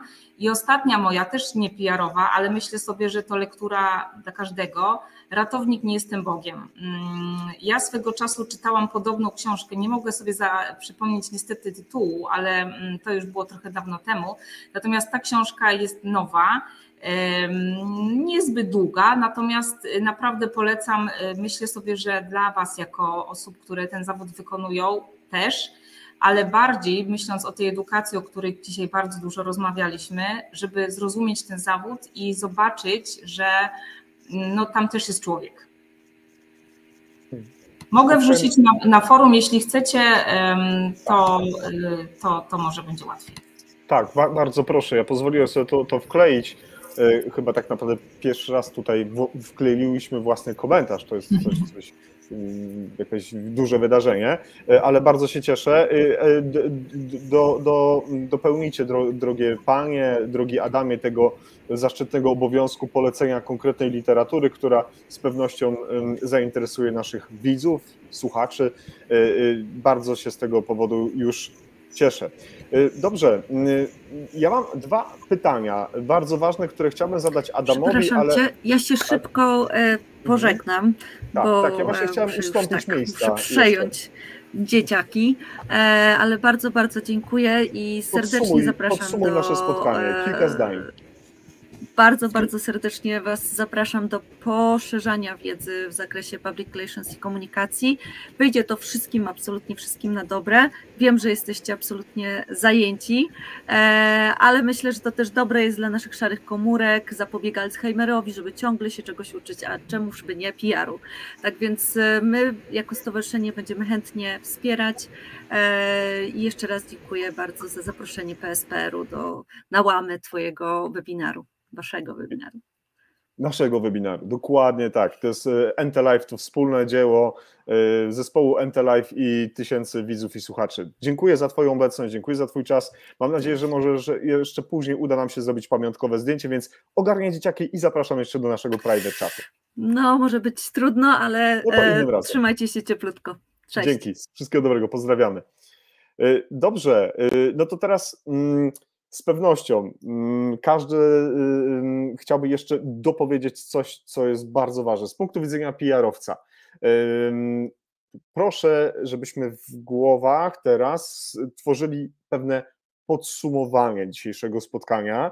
Pomału będziemy dobijać do brzegu naszego dzisiejszego tematu. Adam jest, widzę, że już zmęczony po ciężkim dyżurze i jeszcze ponad 2 godziny, no już 2,5 siedzenia z nami. Z pewnością nie należy do najłatwiejszych zadań, ale pozwolisz, drogi Adamie, że ja muszę zadać Tobie te 2 pytania, bo bez nich nie dałoby się pójść dalej. O roli rzecznika prasowego już żeśmy dzisiaj rozmawiali, ale chciałbym zadać Tobie pytanie, o którym ja już chyba kiedyś z Tobą rozmawiałem. Chyba w pierwszy raz, kiedyśmy dyskutowali na temat naszej audycji, na temat pomysłu, ja już chyba Tobie telefonicznie mówiłem i chyba to była Twoja podpowiedź, bo tutaj mówiłeś o tym, żeby wręcz pokazywać, że to my wszyscy wspólnie, wszyscy razem powinniśmy tworzyć ten wizerunek. No to właśnie, w kilku zdaniach, jakie role, jakie zadania powinni mieć wszyscy pracownicy tego systemu naszego, w którym my funkcjonujemy, jeśli chodzi o PR? Wydaje mi się, że no, faktycznie masz rację, powinniśmy wszyscy dbać o ten PR ratownictwa medycznego. Z pewnością wiele zależy od tego, jak realizujemy nasze zlecenia wyjazdu, jak reagujemy na informacje o tym, że to wezwanie nie jest stanem nagłego zagrożenia zdrowotnego. Z pewnością jakieś komentarze, które przenikają również i do codzienności takiej medycznej pod tytułem no, karetka to nie taksówka i tak dalej, nie budują dobrego PR-u w rozmowie z pacjentem. Budują tylko i wyłącznie jakikolwiek spór i ewentualne późniejsze roszczenia pacjentów. Natomiast też powinniśmy zadbać o własny wygląd i własny wizerunek zewnętrzny, bo ten PR to także system identyfikacji wizualnej, to także to, w jaki sposób wyglądamy. Niestety, brutalna prawda jest taka, że jak nas widzą, tak nas piszą. I ratownik medyczny, zwróćcie uwagę na to, czy policjant, czy też strażak, a przecież do tych służb chcemy tak naprawdę gdzieś tam dobijać i chcemy być służbą. Czy strażak jest poobwieszany rozmaitego rodzaju plakietkami, 1000 emblematów i tak dalej, jakimiś dodatkowymi gadżetami, które nie są w rozporządzeniu? No nie. Czy jest to samo w przypadku policjanta? No też nie. A my natomiast w ratownictwie medycznym bardzo często tymi naszymi mundurami poobwieszanymi rozmaitego rodzaju plakietkami bardziej przypominamy harlejowca niż kogoś, kto pretenduje do jakiejkolwiek służby. Dlatego też ten wizerunek zewnętrzny w mojej subiektywnej opinii rzecz jasna jest bardzo istotny, bo jak nas widzą, tak nas niestety piszą. Uprzejmie Tobie dziękuję i od razu wrzucam drugie pytanie, które nie może mi umknąć, a to pytanie zadał mi też ostatnio kolega i ja Tobie też to pytanie chyba w naszej części takiej przedprzygotowawczej zadałem. Czy istnieje zasadność powołania krajowego rzecznika prasowego związanego z medycyną przedszpitalną? Nie. Dobrze, proszę. W mojej subiektywnej ocenie, jeżeli powstanie coś takiego jak Izba Ratowników Medycznych, oczywiście niech Izba ma swojego rzecznika prasowego, natomiast nie wyobrażam sobie, żeby mógł istnieć taki twór ogólnopolski, to zwróćcie uwagę chociażby na działalność czy policji wspomnianej, czy Straży Pożarnej. Mają oczywiście oficera prasowego w Komendzie Głównej Państwowej Straży Pożarnej czy Komendzie Głównej Policji, ale ten rzecznik prasowy zstępuje w miarę poszczególnych komend w dół. Jest rzecznik prasowy Komendy Wojewódzkiej, oficer prasowy Komendy Wojewódzkiej, oficer prasowy Komendy Powiatowej, Komendy Miejskiej i tak dalej. Samo powołanie krajowego rzecznika prasowego to jest twór sztuczny, który za chwilę będzie przeciążony pracą. Już jako rzecznik prasowy jednej firmy zdarza się, że odbieram telefony o godzinie 2, 3 w nocy od dziennikarza z pytaniem, a dlaczego karetka stoi pod centralem w Łodzi? No i nie wyobrażam sobie, żeby taki rzecznik prasowy ogólnokrajowo odbierał tego typu telefony z terenu całej Polski. Jest to po prostu fizycznie niewykonalne. Dziękuję bardzo. Cieszę się, że odpowiedź na to pytanie, które mnie nurtowało i wielu innych, padła na antenie NT Live. Tak, to już czas na podsumowanie, zatem bardzo proszę Ciebie, Marysiu, teraz, żebyś ze swojej strony słów kilka przekazała, czy to w ramach brakujących wątków, czy to brakujących myśli, może też kwestii, których nie byłem w stanie poruszyć w trakcie tak krótkiego spotkania. Tak, myślę, że prawie w ogóle nie poczułam tego czasu, tak się dobrze rozmawiało, także bardzo dziękuję. Ja myślę, że dobrze byłoby, gdybyście z tego spotkania zwrócili na to uwagę, co też możecie dla siebie tak personalnie wyciągnąć, bo ja wiem, że całe wasze życie jest poświęcone temu, żeby opiekować się innymi ludźmi, tak jak tutaj zaczęliśmy na początku, że my też mamy taki zawód pomagacza, ale pamiętajcie, że te narzędzia właśnie takie PR-owe, których się nauczycie, będziecie wykorzystywać, one wam pomogą i komunikować się lepiej w pracy i dla was to będzie komfortowe, ale też można wykorzystać to w życiu prywatnym. Ja zawsze na to zwracam uwagę, że przecież to nie jest tak, że mamy dwie osobowości, tak? Tylko jesteśmy doedukowani w zakresie komunikacji i w miejscu pracy i w tym życiu prywatnym to też lepiej działa, tak? Ale też bardzo jakby dla mnie jest ważny ten element związany z dbaniem o wizerunek waszej branży, a także wizerunek osobisty poszczególnych osób. I tutaj od razu powiem, że jak Iwona będzie mówiła o podsumowaniu, czy możesz powiedzieć o tych profilach, które ci się spodobały, bo mnie to bardzo interesuje, co ty wybrałaś. I po prostu kwestia jest taka, że uważam, że powinniście też zadbać o siebie, czyli dbacie na co dzień o innych, ale pamiętajcie o sobie, dlatego że to trochę analogia do tego, jak są szkolenia w samolocie, tak, że matka najpierw powinna założyć sobie maseczkę tlenową sobie, a potem dopiero dziecku, no to też pamiętajcie, że wy też jesteście w tym całym systemie bardzo ważni, tak, jesteście tutaj podstawą, więc po prostu pamiętajcie o swoim wizerunku branży, o tym, że powinniście dbać też o swoje prawa i do tego właśnie wykorzystać PR na przykład. Uprzejmie dziękuję. Iwona, twoje podsumowanie. To ja tak krótko. Oczywiście, Marysiu, że powiem o tych profilach, natomiast chciałam tak podsumowując powiedzieć o czymś takim, że w PR-ze funkcjonuje takie określenie i tu Michał, patrzę na czat, że napisał coś podobnego, że PR rozpoczynamy od siebie. To w PR-ze funkcjonuje też takie określenie, że zawsze zaczynamy od swojego podwórka. Ja przynajmniej to pamiętam jeszcze ze studiów, że moja pani profesor, którą pozdrawiam, mówiła zawsze, że trzeba najpierw posprzątać swoje podwórko i jak ono jest czyste, to trzeba iść dalej. I myślę sobie, że pewnie tu jest już czyściej, ale pewnie jest jeszcze dużo do zrobienia. Natomiast ja też bardzo wierzę i zgadzam się tutaj z Marysią i z takim stwierdzeniem, że tu jest ogromna rola was jako przedstawicieli tej branży, bo może kiedyś faktycznie to media bardziej budowały wizerunek i gdzieś tam ten PR był zależny od mediów.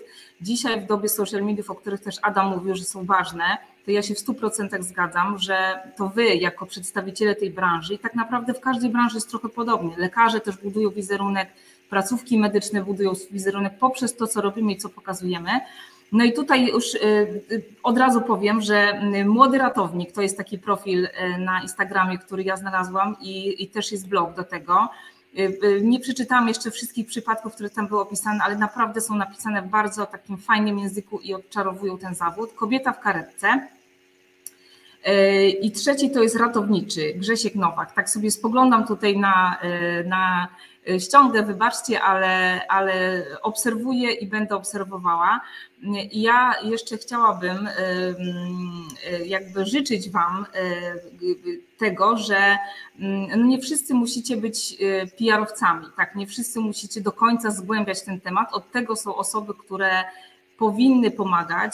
Od tego są takie osoby jak Adam na przykład, czy też Jacek, jakby każdy, który reprezentuje tą branżę i musicie na nich polegać. A jeśli gdzieś tam po głowie chodzi Wam to, że szukacie też takiego wsparcia zewnętrznego, no to są takie firmy, jak tu Marysia reprezentuje i myślę wielu innych doradców, czy nawet nasze stowarzyszenie. I tam warto szukać tej pomocy i szukać też takiej wiedzy, tak? No bo nie wszyscy musimy się, tak jak Marysia powiedziała, znać na wszystkim. Natomiast gdzieś tam warto rozwijać. Ja bardzo wierzę, że PR zagości jednak w szeroko pojętej branży ochrony zdrowia czy branży medycznej i będzie się na pewno rozwijał, bo to jest, no, w dzisiejszych czasach to jest niezbędne. Tak? Wiemy, że kryzysy wybuchają w weekendy, więc pozdrawiam Monikę Czaplicką, więc jakby to też warta osoba, którą warto też obserwować, bo ona naprawdę bardzo rozbraja te kryzysy na takie czynniki pierwsze.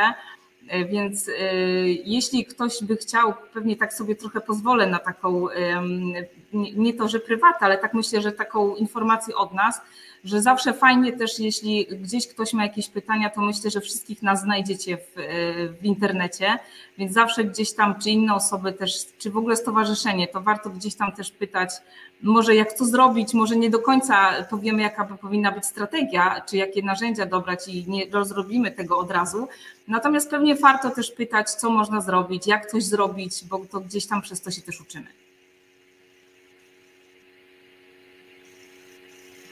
Nie słyszycie?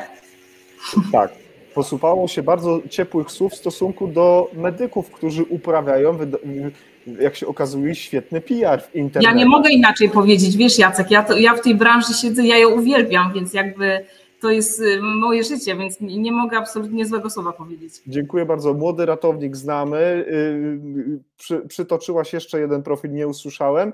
A kobieta w karetce, znamy ten profil, jest na Instagramie, robi świetną robotę, content, komentarze, całe wręcz środowisko skupia dookoła siebie. Ludzie czytają, komentują, wymieniają się informacjami. Bardzo Tobie dziękuję, że zwróciłaś jeszcze jest Ratowniczy Net, jeżeli dobrze pamiętam, jeżeli tak się nazywa, to doskonale, bardzo jestem wdzięczny, że padły z Twoich ust te portale, te osoby, te nazwy. To ma ogromne znaczenie dla nas, że jesteśmy też rozpoznawalni przez Was ekspertów, ekspertki, ale też jest dzisiaj z nami Tadeusz Miłowski, świetny facet, wykładowca, ratownik, który napisał wprost, dla mnie wzorem PR-owca jest Krzysiek Wiśniewski z Bydgoszczy, rzecznik prasowy bydgoskiego pogotowia. Zerknijcie na profil Wiśni w internetach, jest świetny, ale Jakub Nelek, który jest też naszym współorganizatorem dzisiejszego wydarzenia z portalu Ratownictwo Medyczne łączy nas wspólna pasja, jest również rzecznikiem prasowym w swoim małym medycznym świecie, jak on to powtarza, lokalnie działającym, bardzo rozpoznawalna osoba, bardzo rozpoznawalny człowiek i w tym momencie może chyba podziękujmy tym wszystkim osobom, które budują wizerunek medyków w medycynie przedszpitalnej w taki fajny sposób. Niech te moje podsumowanie właśnie tak wybrzmie, a jakie podsumowanie Adama będzie, to zamieniamy się w słuch.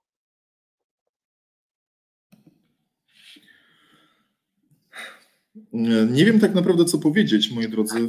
Wydaje mi się, że ten PR zależy od nas samych i warto tak naprawdę oprócz takiej codziennej, tej ratowniczej działki i codziennego ratowania zdrowia i życia też zadbać o PR nie tylko zawodu, ale również swój własny. To z pewnością przyniesie pożytek doczesny i wieczny. Amen. No, drodzy Państwo, to nie było reżyserowane, no ale wyszło bardzo przyjemnie, bardzo fajnie. Dobrze, drodzy Państwo, ktoś kiedyś powiedział, że bardzo często jest tak, że kiedy kończymy NT Live, to zostawiamy widzów i słuchaczy w ogromnym niedosycie. Ja mam takie przekonanie, że dzisiaj dzieje się dokładnie tak samo i jestem z tego powodu bardzo dumny, że po raz kolejny przy współpracy z fantastycznymi osobami, między innymi przy współpracy z Polskim Stowarzyszeniem Public Relations, z Wami, moje drogie panie, drogi Adamie, udało się kolejny raz ten efekt osiągnąć i jestem z tego powodu niesamowicie zadowolony. Bardzo dziękuję za to, że przyjęliście zaproszenie, bardzo dziękuję Wam za wytrwałość.